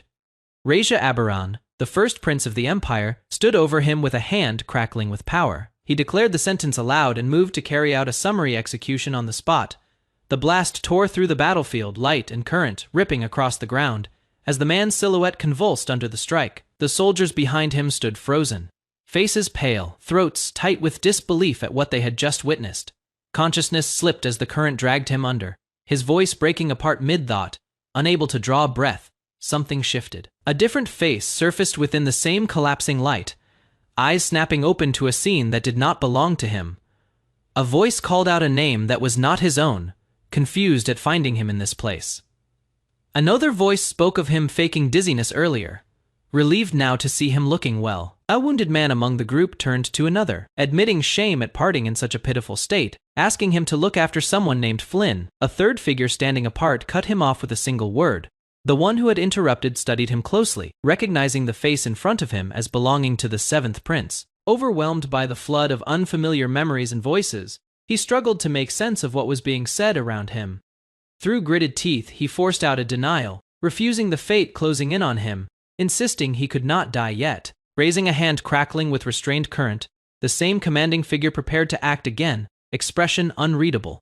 A column of light split the sky, striking down with tremendous force as the rocky terrain below shook. The shockwave rolled outward across the clouds before the light collapsed inward, leaving a battered figure broken on the ground. Another man watched from below, arm outstretched, golden hair catching the light as the aftermath settled around him. A young boy with round glasses was gripped by unfamiliar hands, his face caught between shock and desperate urgency. The dark-haired officer's expression remained hard and unreadable, his eyes fixed on something just beyond view. In a quiet library, a gray-haired boy sat hunched over a notebook, pen in hand, recording every detail as though his life depended on remembering it all correctly. In a quiet library, the boy at the desk paused his writing as a streak of light shot across the sky outside the arched window, catching his attention mid-sentence. The light climbed higher, a hooded figure below turning his head sharply to track it. As it tore through the clouds, he hit the ground hard, sprawled across wet grass, breath knocked out of him, only a quiet sound escaping his lips. An explosion tore through the earth where he landed, dirt and debris scattering outward before a second impact followed close behind. The blast rippled across the field as he pushed himself upright, staring ahead through the scattered wreckage. He studied the crater in front of him, uncertain what lay inside since the haze made it impossible to see clearly. The glow inside the wreckage pulsed, and he wondered aloud whether what sat within the light was actually a person. Something shot free of the wreckage, curving high into the sky, trailing a streak of golden light before an object launched from his hand and arced upward to intercept it. The figure spun through the air, struck mid-flight, tumbling down out of the sky toward the ground below. He landed hard again, the impact sending a shockwave through the grass, sprawled and unmoving for a moment after the fall. He climbed to his feet slowly, catching his breath, dragging himself upright as rain soaked through his cloak. Standing fully now, he flexed his hand and studied the wreckage behind him, breathing hard from the exertion. He wondered aloud whether he'd lost whatever he'd been chasing, staring up as another streak of light cut across the distant sky. Elsewhere, the boy in bandages and glasses stood among a group of soldiers, murmuring the word Duke under his breath. The soldiers spoke of the hero, Duke Fetus, meeting his end, and wondered what would happen to the Duke's family now, while someone noted that the bandaged boy standing before them was the Duke's aide. An elderly bearded man declared it over, and a blond man beside him acknowledged the order, adding that the closing ceremony of the royal hunting competition would be held at noon. A crowd gathered on the open field before a raised platform, waiting as an announcement called all participants to assemble. The blond man in white flexed his knuckles and remarked that they had caught one little bug. He walked past a line of bowed soldiers, remarking that mercy only invites those who forget their place to act up. Among the murmuring crowd, someone declared the Fetus family finished too, calling their former head a fool for ever leading it, while the bandaged aide stood silent, absorbing every word. Someone in the crowd jeered at the bandaged aide, calling him a traitor while others laughed, but he stayed silent, offering nothing back. A dark-haired officer among the mocking soldiers noted quietly that Tolan's heart must be breaking, since he had been close to the fallen duke as his aide. He walked alone toward a tent, refusing to let the taunts touch him. Inside, he knelt among broken furniture, gathering pieces off the floor in silence. Something caught his eye on the ground, a rolled scroll tied shut, and he wondered aloud if it was a letter. He turned it over and recognized the crest pressed into the wood, realizing it belonged to the Fetus family. The letter opened with a line warning that if it was ever read, the writer was likely no longer alive, and it asked whoever found it to pray he could reach a place called Tarum. In a memory, the Duke held the same scroll and asked whoever read it to look after his son, Flynn, calling it an old man's final request. The Duke, in another memory, admitted he had a feeling he would soon make a terrible mistake, and told his aide that if that moment came, there was one thing he needed to know. The letter insisted that whatever happened afterward was in no way the aide's fault. The declaration continued, naming Agony Fetus as head of the family, and stating his final wishes plainly. It appointed his aide, Tolan Krisa, as acting head of the Fetus family should anything happen to him, closing with a blessing for his protection. Elsewhere, in a grand tower, a voice remarked coldly that someone had used their manus quite extravagantly. The same voice added that if he believed himself fully cured, he was gravely mistaken, since his condition had only worsened since the royal hunting competition. A wounded blonde man on the floor gripped a glowing stone and demanded to know if the treatment method was flawed since it was supposed to absorb his corrupted manas. The dark-haired figure standing over him advised releasing the manas slowly, warning that forcing it out too quickly would only make things worse. The blonde man cursed under his breath, vowing that once his body recovered, he would tear his tormentor apart. The dark-haired man answered calmly, saying that was likely what he was thinking, and reminded him the disease could not be cured all at once, that he was alive at all, only because of the stone. He mentioned offhandedly that Talon was rumored to still be in a coma, admitting it stirred an odd sense of guilt in him. Meanwhile, the bandaged boy's eyes snapped open, wide, and staring as he stirred back to consciousness. Talon woke disoriented, unsure where he was, as he stared up at an unfamiliar ceiling. Butler rushed forward, calling him acting head and urging him to rest, but Talon brushed the help aside, insisting he was fine and asking to be let up. The butler warned that he had been unconscious for over 2 weeks and could collapse again at any moment. Ignoring the warning, Talon said he needed to see the young duke first and asked what state the family was currently in. The butler admitted honestly that the situation was bad, since every business partner had abandoned the family and the household staff had all left as well. He added that their finances were dire, but they had no standing left to ask the royal family for help, blaming it all on the recent incident. As they walked, the butler began to explain what had become of the young duke, and Talon cut in, asking after him by name. The young duke came into view, bandaged and startled, calling out to Talon the moment he saw him. A small boy in shorts asked if he was feeling all right, and Talon, kneeling, apologized for causing him concern, insisting he was fine.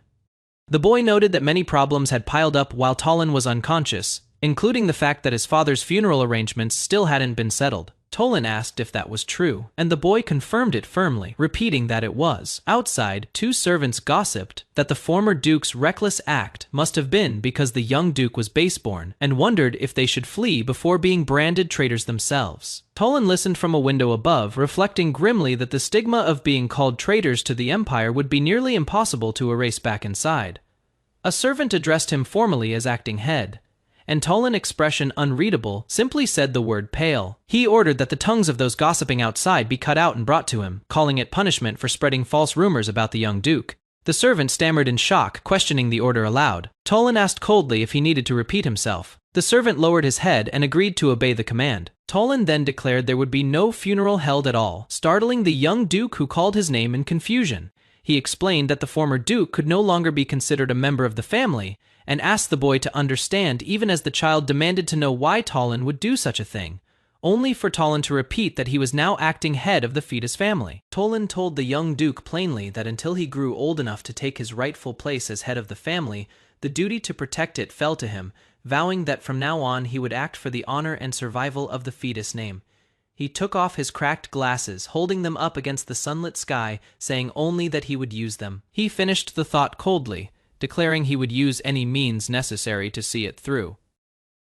Inside a grand imperial chamber, a curse erupts. A cry of frustration rings out as a body is sent flying, crashing through a window in an explosion of light and debris. The destruction continues in a violent burst, shouts of rage repeating as the room is torn apart by an unstoppable force blasting through it. A tall, blonde-haired man stands alone in the wreckage, breathing hard, his back to the shattered window as rain pours outside. The room behind him lies in ruins. Elsewhere, a maid reacts in alarm outside a set of heavy doors, startled and confused about her situation, unsure why she has ended up stuck there. The blonde man, muscular and menacing, snarls a threat about tearing someone apart. His fist clenches hard enough to crack the surface beneath it.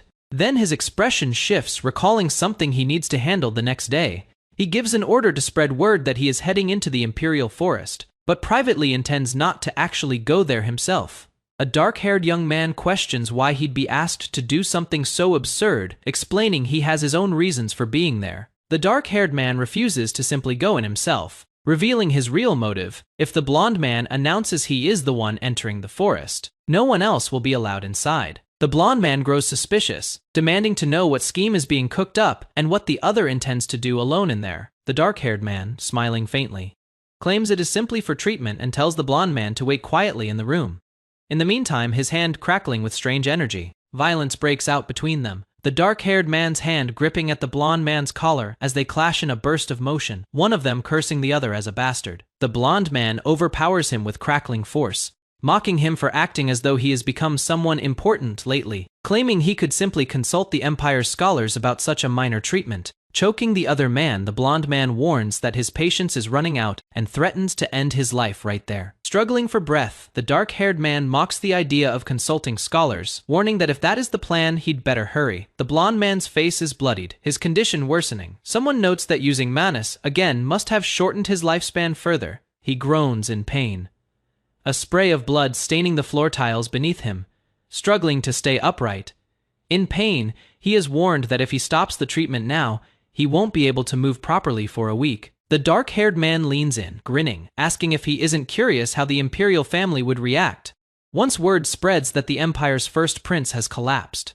Kneeling and coughing blood onto the floor, the blonde man is asked whether the family would try to save him or respond in some other way entirely. Barely holding himself up, he is told plainly, if the treatment fails, someone else will take the throne as the next emperor. Furious and humiliated, he spits out a curse, calling the other man a worm. Bloodshot eyes glare from the darkness. A voice snarls that the man still doesn't understand, warning him to use his head if he doesn't want to die. The blonde man wipes blood from his mouth, eyes glowing faintly, admitting he tolerates the other man only because they share the same blood. Though his patience runs thin, he orders that no one be assigned to monitor him, boasting that vanishing without a trace is one of his specialties. The dark-haired man reappears at a doorway, telling him that since the treatment has failed every time, it might be time to give up, since repeating it only exhausts them both and delays things further. The blonde man demands to know his true goal, why he keeps doing this to him. The dark-haired man hesitates before answering. He finally admits his goal, if he had to name one, is simply survival. The scene shifts to an open sky above a forest, a hawk gliding through the wind carrying something in its talons. The hawk soars higher, cutting across the treetops toward the light. Feathers and motion blur fill the sky as the bird streaks through the clouds. Back on the ground, a boot presses into the grass. The dark-haired man notes with satisfaction that he has searched the forest 3 times and confirmed there isn't a single person around. Standing alone in the greenery, he explains that he cleared the entire forest out on purpose, even risking the first prince's anger, because today he plans to experiment with his ability. He watches a horse rear up nearby, realizing after his last experience that he may be able to transform into other kinds of animals, and that a wider variety could make his ability far more useful than he first assumed. Leaning against a tree, he reasons that to figure this out, he needs to understand his ability precisely, since he needs to know its limits before relying on it. He digs through his bag, thinking that the fastest thing to determine is the exact condition required to transform into any given animal.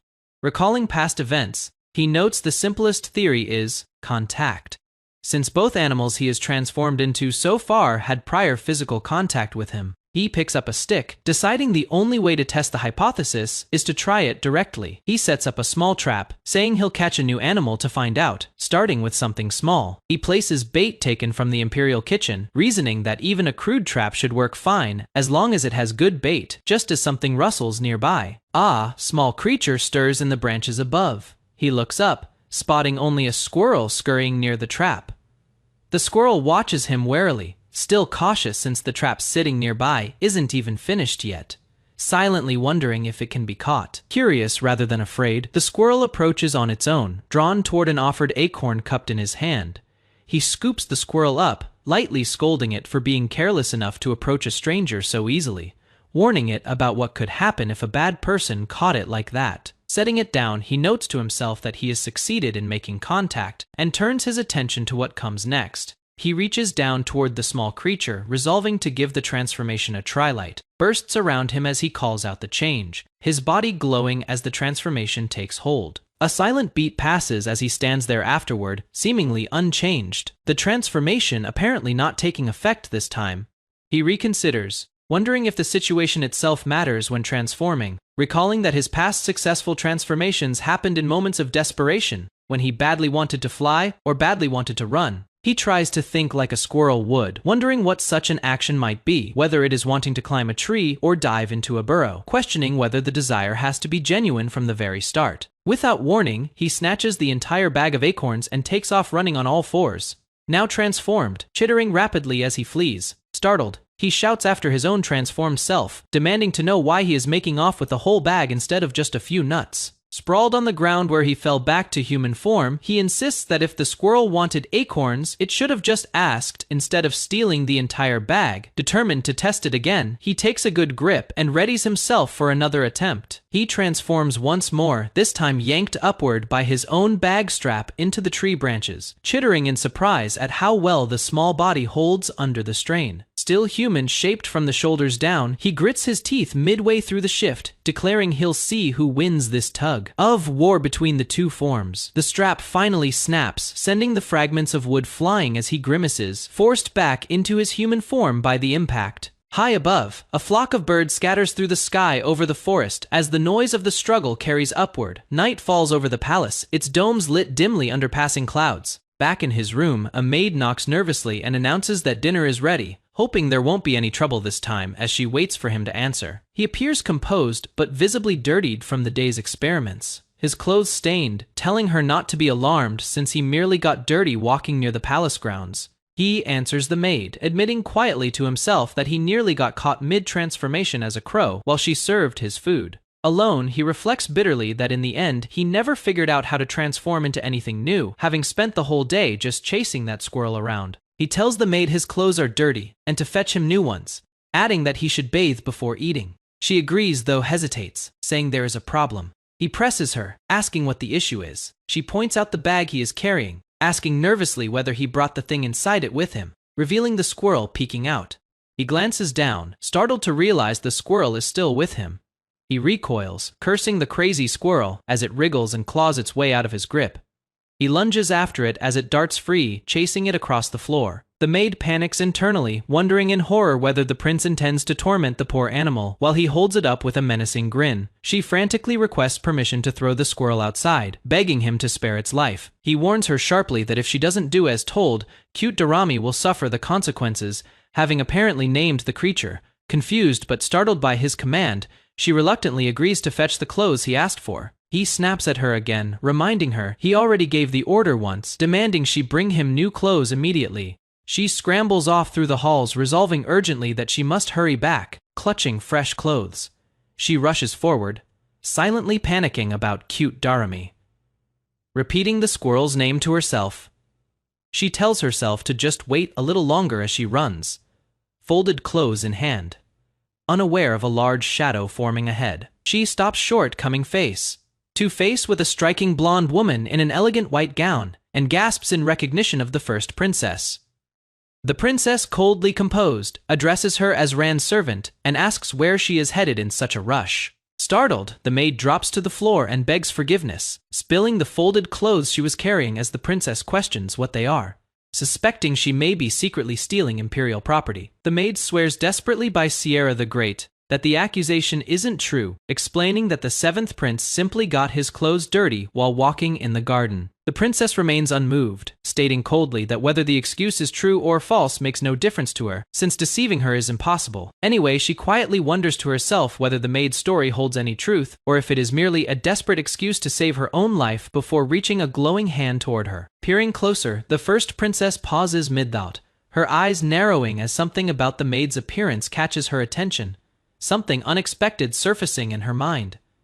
Elsewhere, in a darker setting, the dark-haired man stands watching silently, his expression unreadable. Back with the princess, she muses aloud that her brother clearly wasn't in the garden after all, since the maid's story doesn't add up, quietly noting instead that he actually had business in the imperial forest. Night settles over the palace as a voice presses him with a question. Will he keep running from what is coming, or finally face it? Inside the residence, the young man turns to an unexpected intruder, telling it plainly that this place isn't meant for creatures like it, and that he has no plans to let it stay. He identifies his target, a squirrel pressed against the wall. He offers to carry it back to the forest himself, asking it to just let itself be caught without a fight. The squirrel braces itself, squeaking rapidly, clearly refusing to go along quietly. He studies the creature, troubled by how a rodent could make it this deep into the palace without anyone noticing. His mind drifts back to his old life, to sleepless nights in a cramped basement apartment, rats scratching behind the walls. The memory breaks as the squirrel sinks its teeth into his hand, and he snaps, demanding to know what kind of trouble it thinks it is starting. He finally gets a grip on it, telling it to behave and climb into the bag. The squirrel bites down again, refusing to surrender. He recoils, calling it a brat, furious that something so small would dare bite the hand of royalty. The squirrel breaks free, scrambling madly across the floor to escape. It is already partway up the wall by the time he looks over, and he admits, almost impressed, that it climbed higher than he expected. He holds back from chasing it further, reasoning that pursuit will only send it fleeing somewhere new. He shuts his eyes, half serious, thinking it might be easier if he could just turn into a squirrel himself. Something shifts behind his eyes, a flicker of sudden realization. His silhouette rises in the dark, light sparking around him, as he asks if this strange feeling means what he suspects. The squirrel stares back, stunned, echoing the same disbelief. He confirms it to himself. He has finally worked out the condition needed to transform into a specific animal. A slow breath escapes him, followed by a satisfied smirk. The moment breaks as he plummets down a shaft, the squirrel below crying out, demanding to know why he is suddenly falling now. A dark shape crashes down through the residence, and a stunned voice gasps out that it is the princess, shocked that anything, even a squirrel, could survive a fall from that height. The first princess storms down the hallway, snapping at a terrified maid that she shouldn't have to tiptoe around her little brother's room, demanding to know if she is expected to ask permission just to enter. She grumbles to herself about how unlikable the servants here are, clearly irritated by the whole household. She stops short, spotting something small and dark crouched on the floor ahead, and asks what it is. The shape resolves into the squirrel, sprawled and twitching. She stares down at it, confused, asking if it is really a squirrel. She presses a hand to her mouth, unsettled by the idea that a wild animal is loose inside a royal residence, even if the boy living there has been neglected by the imperial family. Nearby, the maid claps her hands over her face, overwhelmed, squealing about double the cuteness. The squirrel's face twitches with visible stress, and it mutters to itself that this whole situation is driving it crazy. The next day dawns over the palace towers, calm and clear. The squirrel curls up against a hand, stroking it gently, and the prince remarks, half amused, wondering at the sight of himself acting this way. He sits back, watching the squirrel resting on the table, noting it hasn't left his side since the previous night, and wondering aloud if it is doing this because it knows he saved it. He tells it plainly that hauling it back to the forest is too much of a hassle, so it'll need to make sure it stays hidden on its own from now on. He reflects with a smirk that he has finally cracked how the transformation power works, surprised at how ridiculous the actual condition turned out to be. He recalls the first creature he ever turned into, a crow wing spread wide against a stormy purple sky. Later came the black horse, and eventually the squirrel, all of them tied together by one shared requirement before the change could happen. He realizes it wasn't just any contact, he had to touch precisely at the nape, an oddly specific rule for a power this unpredictable. Setting that aside, he decides the real problem now is the first princess. Mental aberration, he admits the novel's description never prepared him for how genuinely frightening her expression would be in person. Thankfully, a maid named Anna covers for him, claiming the squirrel is his pet, buying him just enough time to slip out the window unnoticed. He returns to his human form and steps back into the room, thinking everything was about to end smoothly, only for the princess and the maid to freeze at the sight of him. Mental comments dryly on his unusual taste in keeping wild beasts inside the palace, then rises to leave for the night, saying it is already late. He answers politely, telling her yes, and asking her to come again next time, when she cuts him off before he finishes, telling him to come find her where she is staying, and the word tomorrow hangs heavy as he grimaces at the demand.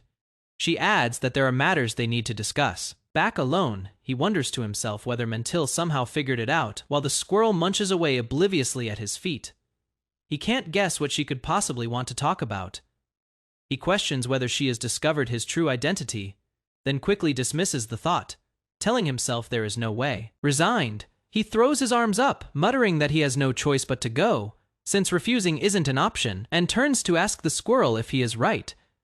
A guard in full armor greets him formally at the entrance, welcoming the seventh prince. He is led before towering doors, remembering that the descriptions called her chambers grand, though he hadn't expected doors quite this massive, while a guard tells him the first princess is waiting inside. Seated regally by the fireplace, Mental greets him, remarking that he must have had a long journey to get there. She invites him to sit, saying his legs must be tired, but he declines, insisting the trip wasn't far and asking directly what she wanted to discuss.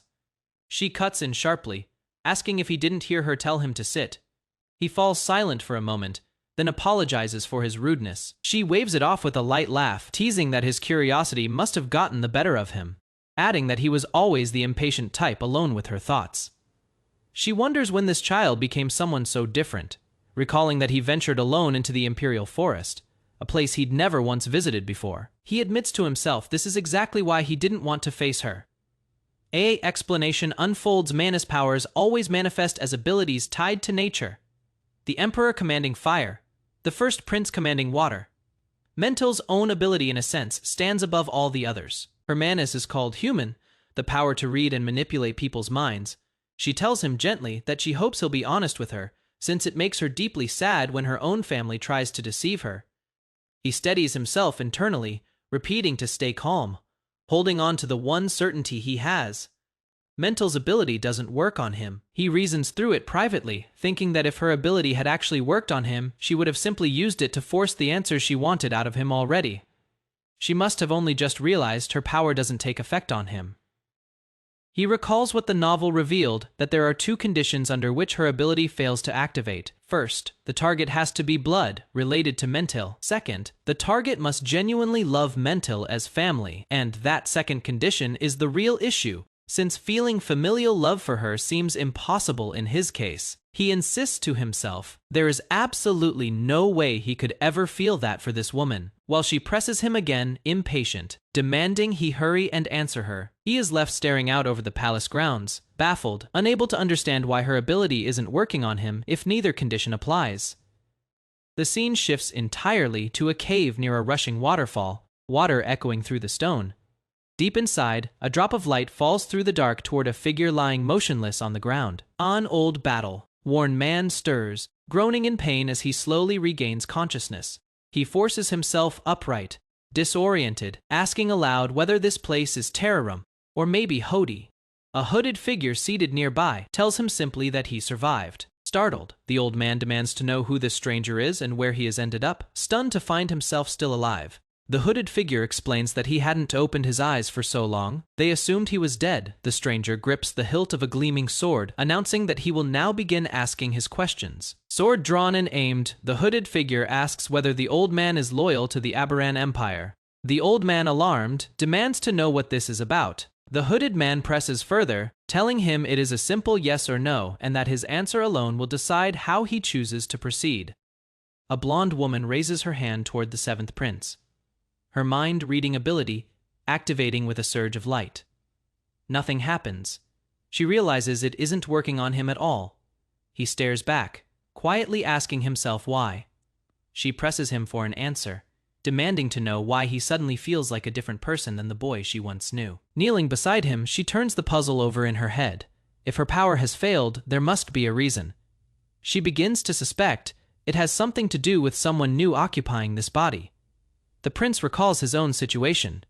In the original novel, the seventh prince was such a minor character that almost nothing was written about him. He is working with almost no information to survive on. She leans closer, telling him she can practically hear him calculating his next move, mocking how difficult it must be for him to respond. He wonders if he should keep playing dumb, but questions whether she will actually let the matter drop that easily. He tries to imagine how the real seventh prince would react in this exact moment, forcing himself to mirror that person as her power reaches toward him again. Getting no response, she decides she'll need another method.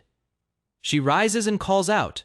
She claps her hands and orders the Imperial Knights to enter. Two knights step in and ask if she summoned them. She complains that her own dear younger brother refuses to speak. She casually instructs the knights to force him to talk by slitting open the mouth of a servant named Ran Aberan. The knights freeze in shock, stunned that the seventh prince himself is standing there, witnessing the order. The prince's expression hardens as he thinks that lowly servants like them could never be blamed for something this terrible, refusing to let an innocent person take the fall in his place. The knights protest, begging her to reconsider such a command, but she only remarks that they're making far too much noise. She declares flatly that she despises noise, and the knights brace themselves, weapons raised, ready to carry out her will regardless of the cost. Steel flashes. A blade swings down. One knight demands to know what the prince means to do, as he moves to intervene and stop the violence before it starts. He tells himself it can't be helped since he won't get an answer, standing firm as sweat beads on his brow, having just put himself between the blade and the servant. She warns him to choose his next words carefully, telling him there is only one way out of this situation for him now. He suddenly changes tactics entirely, crying out that his mother has passed away, feigning grief to throw her off balance. She pauses, caught off guard, asking what exactly he is talking about. Recovering her composure, she narrows her eyes and asks what makes him say that, then presses further, demanding to know if he has secretly been in contact with his mother all this time. He backpedals immediately, insisting that is not what he meant, stumbling to explain himself before she can draw the wrong conclusion. He describes the necklace his mother left behind before she vanished, a piece with a blue gemstone glowing at its center. She told him that as long as the light inside it never faded, the two of them would find their way back to each other someday. But recently, that blue light had begun to dim on its own.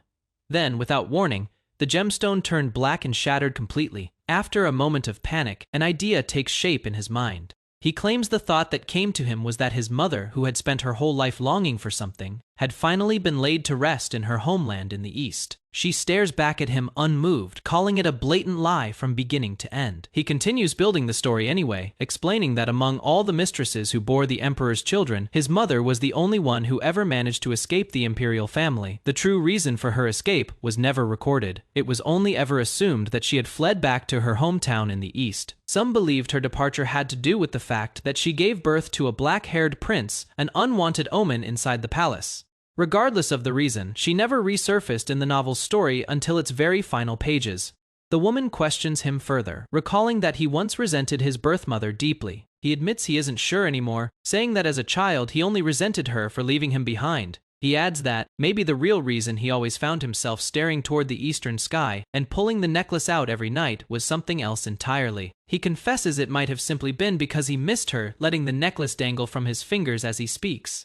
She asks whether that revelation changed how he feels about the family he has left, watching the broken pendant swing from his hand. She remarks that it is fascinating how a lifetime of resentment could shift into longing in a single instant. He replies that perhaps that is simply what family is, letting the necklace fall from his fingers onto the table. She studies him in silence, saying nothing back. Turning to the knights outside, she orders them to sheathe their swords and wait outside the room. Instead, they accept the command without hesitation. She tells him that everything that happened inside this room will be wiped from his memory entirely, her eyes glowing as she prepares to use her power. The door creaks open on its own as she moves toward him. She pulls him into an embrace, remarking that he must have suffered so much emotionally through everything he described. He allows a small breath of relief, thinking to himself that the plan actually worked. She holds him close and adds that, even if he is a black-haired failure, he is still her younger brother. He can only wonder to himself whether she is actually messing with him. He reflects on her ability to control any human at will, and reasons it makes sense she'd grow suspicious the moment such an absolute power failed on him. He also notes that he was never aligned with the first princess's faction to begin with, so her guard drops. The scene shifts back to the necklace, now revealed as nothing more than a cheap trinket he'd picked up somewhere. His lie had worked, and he was safe for now. His thoughts drift elsewhere, wondering what became of Duke Fetus, a man who in the original novel falls into a valley and loses both legs, and questioning whether that man ever crossed paths with the story's true protagonist. A waterfall crashes down a cliffside in the wilderness, as he wonders whether the Duke actually died from the fall. Deep in a cavern, an old man groans in pain, warning someone nearby not to make any reckless moves. A hooded figure stands over him with a sword raised, calmly informing him that his right leg is broken. The old man realizes he is unarmed and injured, with no way to fight back in his current condition. The hooded stranger's stance is flawless, his blade impossibly sharp. Even in the darkness, it is clear this is no ordinary swordsman. The old man panics, begging the stranger to lower the sword and demanding to know what is happening. The hooded man speaks calmly, remarking that his target must not have been awake very long. He explains that a few days earlier he had spotted a sphere of water crossing the sky, but when he tried to chase it down, it moved too fast and he lost track of it. He adds that from what he could tell, someone had likely been trapped inside that sphere, and assumed they'd been destroyed on impact given the speed of the crash. The old man's eyes widen as he realizes the stranger is talking about him, the very sphere that carried him away from the first prince's execution. He can't understand how he is still alive. Piecing it together, he wonders if the sword wielder is searching for that same stone container. He pats himself down and admits the item isn't on him anymore. guessing it must have slipped away during the chaos of the execution. The hooded man continues his story, revealing that by chance he stumbled upon an old man collapsed and covered in blood inside a nearby cave.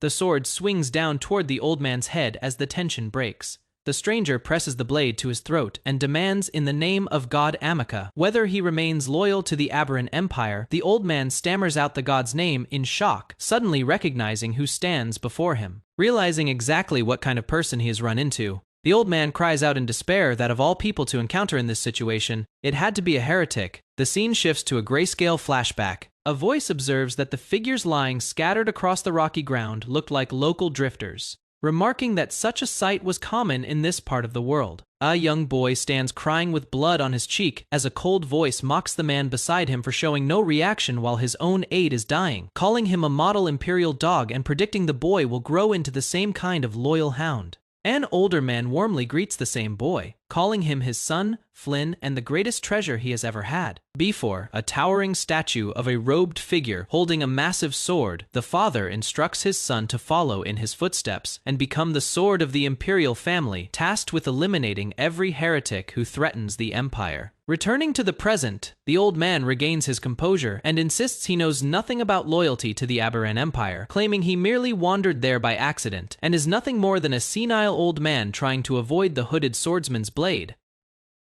An old knight limped through the dark on a rope leash, led deeper into a cave. He thanked his captor for treating his wounded leg, then admitted he no longer cared where he was being taken. The hooded captor kept walking in silence. The old knight asked him to loosen the rope around his left ankle, saying it was hard to walk with it dragging. The hooded man answered with one word, "No." The old knight pushed his case, warning that a fall at his age could be disastrous, and he might not get back up. He added that, if that happened, it would only be more trouble for his captor to drag him along. The hooded man said nothing, his eyes sharp beneath the hood. He kept walking, pulling the rope taut behind him, unmoved by the warning. The old knight stumbled again, gritting his teeth. He muttered to himself that he was being completely ignored. The hooded man's thoughts turned to the cave itself. He found it strange that a place like this existed near the imperial forest, and he recalled the old man mentioning a name earlier, Amika. He remembered that Amika was the name of a group of heretics believed wiped out 50 years ago. He wondered if they had actually been hiding in this cave the entire time. The old knight's mind drifted back to before he lost consciousness. He recalled being launched toward the forest's central tower, though he wasn't sure if it was the western or southwestern side. He told himself that once he escaped, he would be able to pinpoint the cave's location. For now, his priority was memorizing the layout so he could return later with reinforcements. The hooded man overheard this thinking and responded coldly, calling it absurd that a traitor to the imperial family still thought like the imperial knight commander. The hooded man suddenly stopped and asked for the old knight's name. The old man hesitated before starting to answer. He introduced himself as Agony Fetus. Reaching further into the cave, the hooded man touched the wall and said he'd been honestly surprised when he first found the old man, adding that this cave was protected by a divine blessing.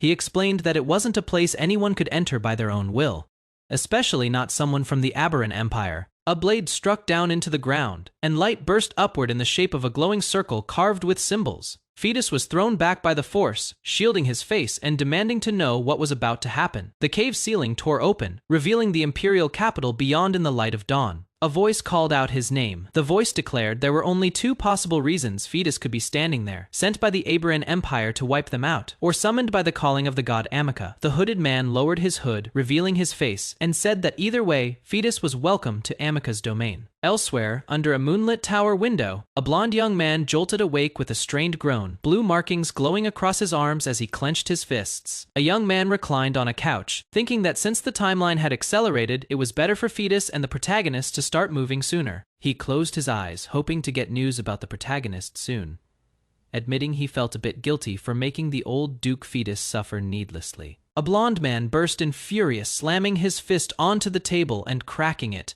demanding to know why so little had been brought today, insisting more was needed for him to recover faster. The dark-haired man looked up at him, stunned, asking if he had really just been yelled at. The blond man turned away, brushing it off as frustration, then asked how much longer he had to keep enduring this treatment.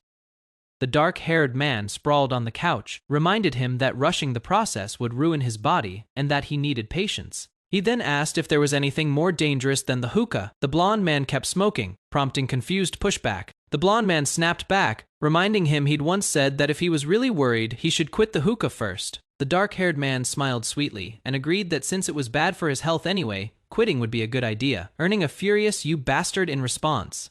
The blonde man stormed off cursing, while the dark-haired man noted privately that the hookah really was ruining his body. He observed that everything the blonde man consumed, the wine, the dinner, was practically poison to his system. He reflected that Regression was destined to depend on this treatment until the day he died, unless the seed planted in his body was dealt with. Later, the dark-haired man announced they should wrap up the treatment, reminding everyone they couldn't be late for the evening ritual. Blue light surged through a grand hall as a figure reached down, channeling glowing energy from his palm into the floor below. A white-haired man absorbed the surge with visible strain, while two others behind him praised him, remarking his mana had increased more than usual and calling him amazing. An elder with long white hair and a heavy beard declared that if no more challengers stepped forward, today's ritual would conclude. The gathered royals began to disperse, each heading off in different directions. Zone dark-haired royal lingered behind, thinking to himself that he'd wait until everyone left so he could slip out last without drawing the attention of the other royals. A pink-haired man appeared, mockingly calling him Blackbug and asking why he was still sitting there since the ritual was already over. He teased further, asking if he was thinking about the birth mother who'd run away when he was little, then muttered to himself that he'd have to do something about this ill-mannered brat eventually. The first princess remarked to a pink-haired prince that he'd looked gloomy throughout the ritual, resting a hand on his head while a dark-haired prince knelt nearby. The pink-haired prince stammered a denial to the princess, insisting he definitely hadn't been sulking, while the dark-haired one simply greeted her with a formal bow. The princess asked the dark-haired prince if he was feeling unwell. He answered casually that he wasn't, adding that the ritual was usually a bit boring anyway. She replied that was a relief, noting that even if the ritual wasn't entertaining, it still held great significance, and advised him not to make his boredom so obvious. She turned to leave, saying she'd see them next time. The pink-haired prince stood frozen in stunned silence as she walked off. He grabbed the dark-haired prince by the collar, demanding to know why the first princess would ask about someone like him and what exactly was going on. He shook him harder, repeating the question. A white-haired prince interjected, asking if there was some kind of problem with Ran the pink-haired prince, startled, realizing his highness had noticed. The white-haired prince brushed it off, casually saying it was nothing, just an exchange of pleasantries with his younger brother. He commented that the dark-haired prince must be busy as well. As the group continued walking through the palace hall, he said his farewells, and the two princes exchanged a lingering glance as they parted ways. Two blonde figures descended a staircase together, one urging the other to go together. Brother, the dark-haired prince noted internally that this was the second prince, Dido Aberan, always found by the first prince's side, as the golden-haired prince called out to talk to him. In a torch-lit corridor, the blonde prince asked if he knew about the acting head who succeeded the late Duke Fetus, naming him as Talon Krisa. A bespectacled attendant observed that this prince seemed to be plotting something interesting regarding the central territory traded away for Duke Fetus's life. The blonde prince scoffed, declaring he had no interest in bugs like the Fetus family. He added that the Fetus family only had 1 year left anyway, since the land would fall back into his hands after that time passed. A voice cut in, saying there was no need to wait a whole year. The prince's eyes widened in surprise. The voice continued, offering a good idea and asking if he wanted to hear it. A fist slammed forward with tremendous force, cracking the air itself on impact. A blonde prince grabs Ran Aberan by the collar in a dim hallway, demanding to know what he really is. Ran stays calm and states his name and title, the 7th prince Ran Aberan. The prince presses further, asking why both the first princess and first prince have started paying attention to someone like him. He threatens to burn him to ashes, raising a hand toward Ran. Flame gathers at his fingertips, but his voice already carries doubt as he asks what that attention would even mean for Ran. Ran stays unshaken, mocking the weak fire, saying it can barely light an oil lamp, let alone burn anyone. The prince's composure breaks, sweat runs down his face as he asks what would happen if others found out, admitting it wouldn't look good for him. Ran grabs his arm. The prince flinches, demanding to know how Ran figured him out. Ran sets his first condition for silence. The prince must drop his disrespectful tone and speak properly to his older brother. In a dim torture chamber, a captive man lies restrained on a blood-stained wooden table, his mouth pried open by metal restraints. His muffled cries fill the room as the interrogation drags on without mercy. His shadow stretches across the brick wall, distorted by firelight, as the torment continues in silence, broken only by his strained breathing. Elsewhere, a framed portrait hangs undisturbed, an aging gray-haired nobleman in formal military dress, his expression stern and composed. A blade suddenly tears through the canvas, slashing the image apart in one violent stroke. The destruction does not stop there. Books, armor, and personal belongings are hurled onto a growing pile of rubble.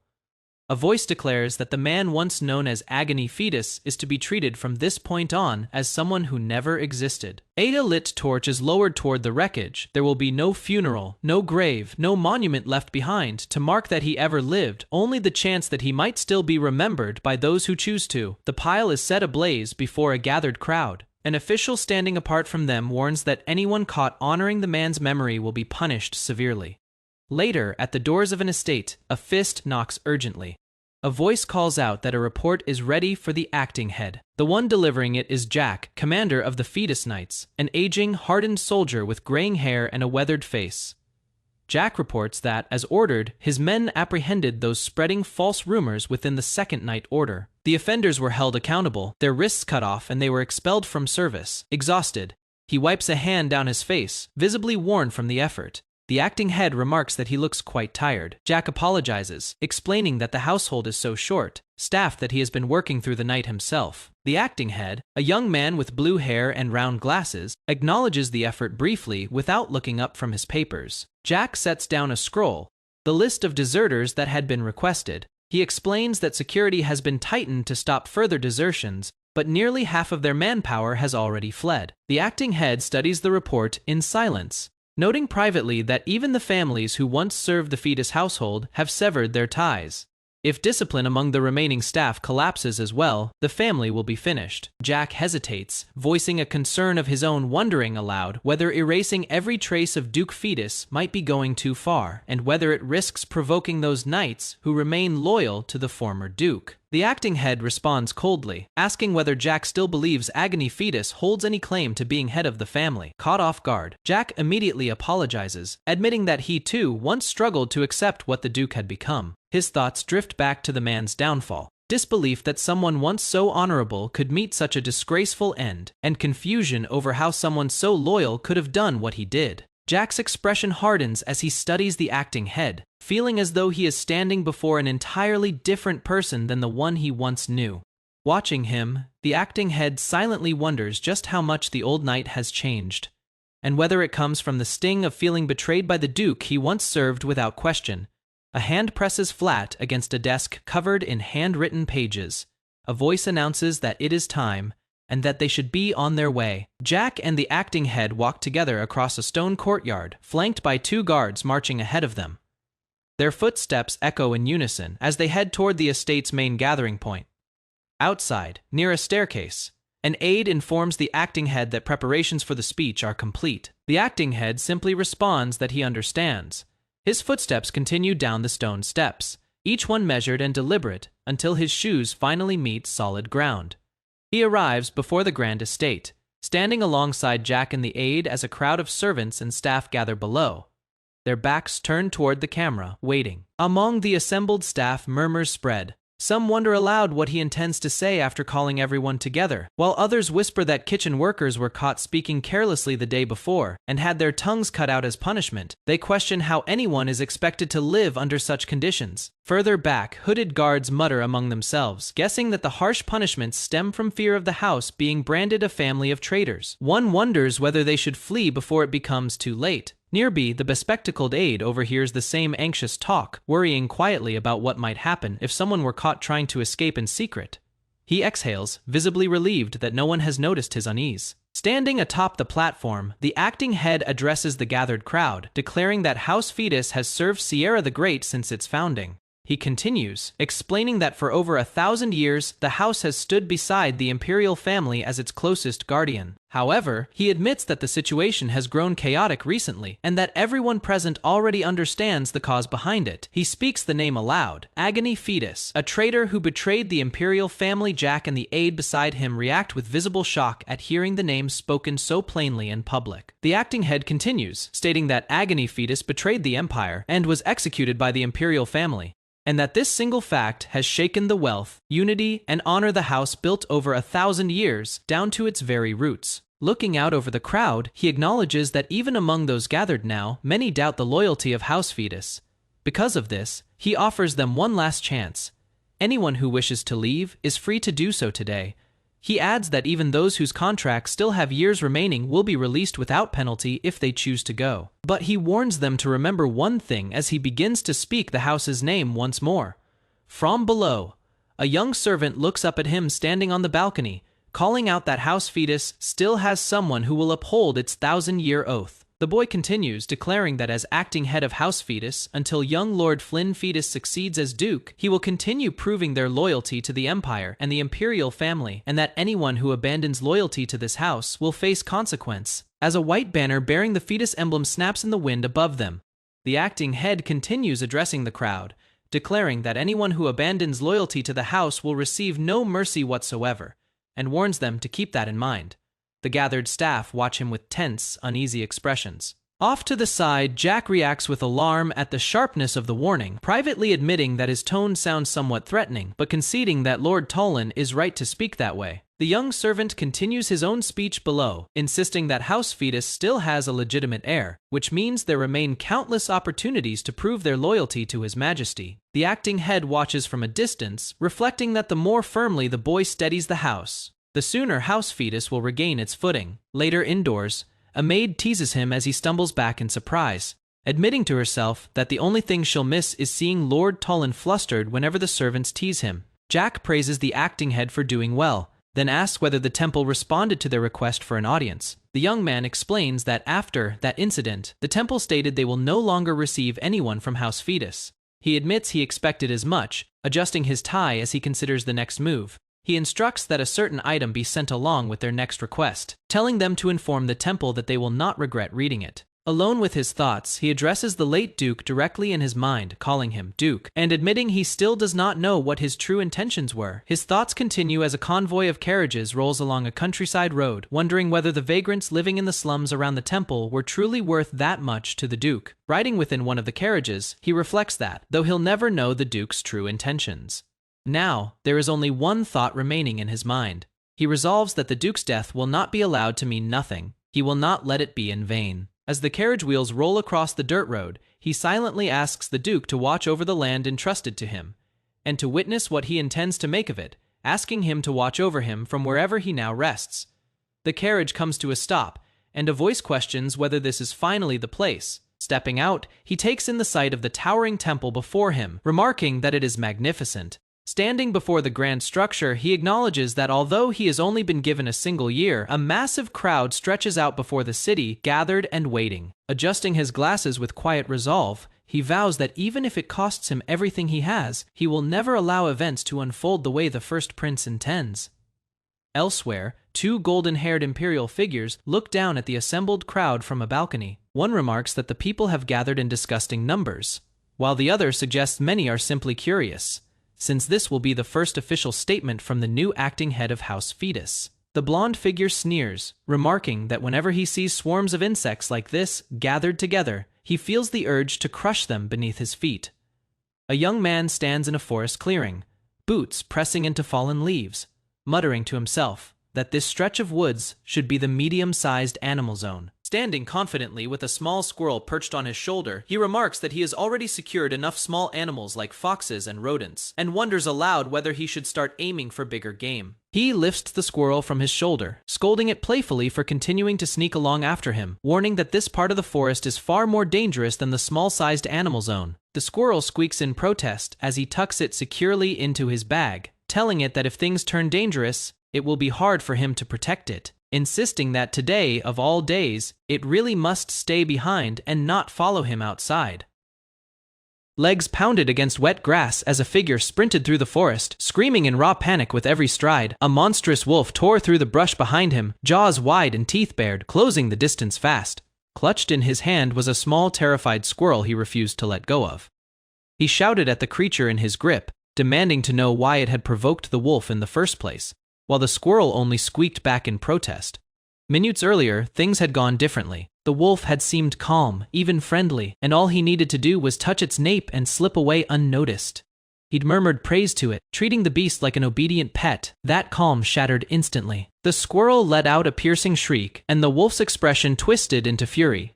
He rounded on the squirrel, demanding an explanation for picking a fight with the wolf at the worst possible moment, telling it that if it wanted to die, it should do so alone. Rain poured down as the wolf gained ground, its massive frame gliding through the underbrush. He asked himself desperately what animal he should transform into.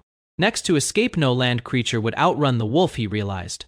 And there wasn't time left to shift into a crow and take to the sky. A single thought struck him: if only he could run and fly at once. Frustration burned across his face as the impossible wish repeated in his mind. Then, unexpectedly, his body responded. The squirrel form he'd taken blinked in confusion, letting out a small, questioning squeak as something shifted. The wolf loomed closer, growling low before baring its teeth in a menacing grin, certain its prey had nowhere left to go. But the ground fell away. He rose into open sky, sunlight breaking through scattered clouds above the treetops. Claws dug into stone as he clung to a cliffside, breathless but safe, relieved that the chase had finally ended. Staring at his own reflection in his eye, he realized what had just happened. He'd suspected this ability held more depth than he first assumed. The truth unfolded before him. His transformation wasn't limited to a single form. A winged wolf soared through the mountain air, proving his power could be shaped and combined. Elsewhere, a group of nobles gathered in shadow, murmuring about Duke Fetus seizing an entire territory, defying the royal family itself to claim it as his own. Bystanders in a crowded street speculated about the family's collapsing reputation, wondering if the acting head had simply lost his mind, since madness seemed to run in the bloodline already.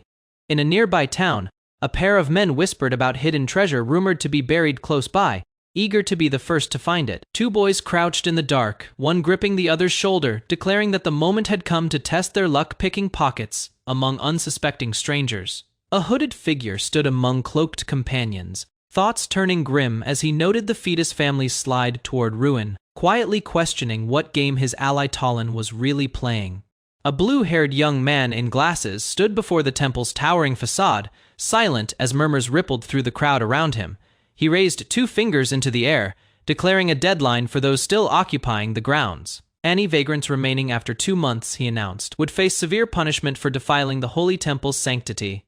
A man in the crowd shouted back, demanding to know where they were meant to go if they were driven out, accusing him of sentencing them all to death. On Boy asked his companion what had just been said from above, and was told sharply to stop worrying about it and run while there was still a chance. Nearby nobles exchanged doubtful murmurs, surprised that the supposedly soft-hearted acting head of the Fetus family wasn't showing the mercy they expected, speculating he was simply trying to avoid provoking the royal family. The young man turned back toward the restless crowd below, wondering aloud what exactly was happening among them. His thoughts drifted to a single word: a hospital. He announced that the Fetus family intended to build a hospital on that very ground, promising to train the vagrants themselves in medical arts to staff it. Confusion spread across his face as scattered voices in the crowd called the plan absurd, questioning why nobles shouldn't be the ones both teaching and learning medicine. 2 noblewomen sneered nearby, mocking the notion that anyone would send people to learn from a family already crumbling, certain it would only drag them deeper into ruin. A hooded figure walked through town,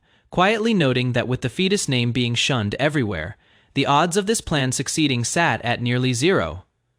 The blue-haired man admitted to himself that he'd overestimated one man's ability to help, deciding he could simply stop relying on him. A booming voice cut through the moment, demanding to know who dared laugh at that man, silencing the doubters instantly. An ornate carriage rolled through the street, its driver calling for everyone to clear the way as the horses trotted past startled onlookers. The carriage came to a halt, its door catching every eye as a figure stepped down from within. A high priest descended, declaring his support for Tulin Krisa, acting head of the Fetus ducal house, invoking God's name as he spoke. Bystanders gasped, recognizing the arrival and stammering out his title in disbelief. The young man dropped to his knees before the cathedral, hands clasped in a gesture of respect as the crowd watched in stunned silence. The priest greeted him warmly, extending a hand, while the young man scrambled up in flustered reverence, stammering out his greeting to the high priest before him. The high priest addressed the gathered crowd as lost children, calling them all travelers bound for the same destination. Temptation and evil would always linger along life's path, he warned, then asked how noble a man could truly be who cast others aside while claiming to walk righteously himself. A hooded figure smiled quietly, thinking of how the fetus family had been stained by a single sinner, and that particular sin could never be cleansed. Yet one person still tried to walk that difficult path despite everything. The priest continued, raising his hand toward the young man before him. He blessed the pitiful child of Aberon, undertaking this journey of atonement, asking that he find fulfillment beneath God's grace.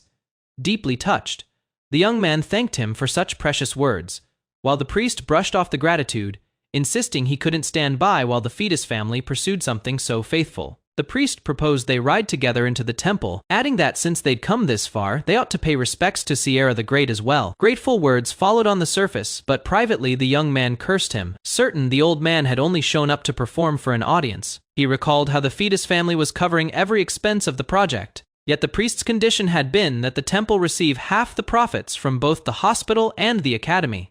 Imagining the width of that smile, he understood exactly how pleased the priest must have been to strike such a deal. Regardless of the outcome, he told himself, he had no regrets about the choice he'd made, since winning over the high priest had been essential to moving the plan forward. A hooded man greeted him warmly as young Master Milio, remarking it was good to see him again. Startled, the young man wondered silently, since when Milio had noticed his presence at all, Milio only replied that the world wasn't so easily overturned, brushing off any deeper explanation. Elsewhere, a furious blonde noble smashed his fist through stone, demanding to know what that damned old geezer was thinking and why he'd suddenly shown up at all. His companion explained that the acting head had simply used his brain, reasoning that if the high priest backed him publicly, the nobles would have no choice but to fall in line. Baring his teeth, the blonde man snarled that the insect had actually tried using his head for once, promising the next emperor of Aberon had nothing left to worry about. Too angry to listen further, he stormed off, declaring he needed to kill someone just to cool down, while his companion mocked him for having plenty of insects nearby to crush instead. Later, calm again, the blonde man sipped from a glass by a window, murmuring a thoughtful hum to himself. His aide confirmed that the current acting head of the fetus ducal house was indeed Tolan Krisa, the third son of Count Krisa's family, who had served as the late Duke Agony Fetus's aide for 13 years. The blonde noble swirled his wine, muttering that something had been grating on his nerves lately. Without warning, he lashed out, slamming his aide's head into the wall hard enough to draw blood. Sneering down at him, he added that having the man stand there silently only made his temper worse. Blood ran down the aide's face as he bowed his head and murmured an apology. Walking away, the noble remarked that his aide's refusal to scream or flinch made him boring, though admittedly, that same quality was exactly why he kept him around. The aide simply repeated his apology. Waving him off, the noble said that if the man insisted on being dull, he should at least make himself useful, ordering him to dig through 5 years of Count Krisa's family tax records. Should he find even a hint of irregularity, he was to arrest Count Krisa on the spot, and if nothing turned up, to fabricate evidence and arrest him regardless, then quietly tidy up the mess afterward. Kneeling among shattered porcelain, the aide gathered the pieces and answered simply, addressing him as Your Highness. Alone again, the prince leaned back in his chair, grumbling that the first prince's body was deteriorating faster than anyone expected, calling the whole situation irritating. He fell quiet for a moment, then added bitterly that the man's repeated recovery was just as annoying as his decline.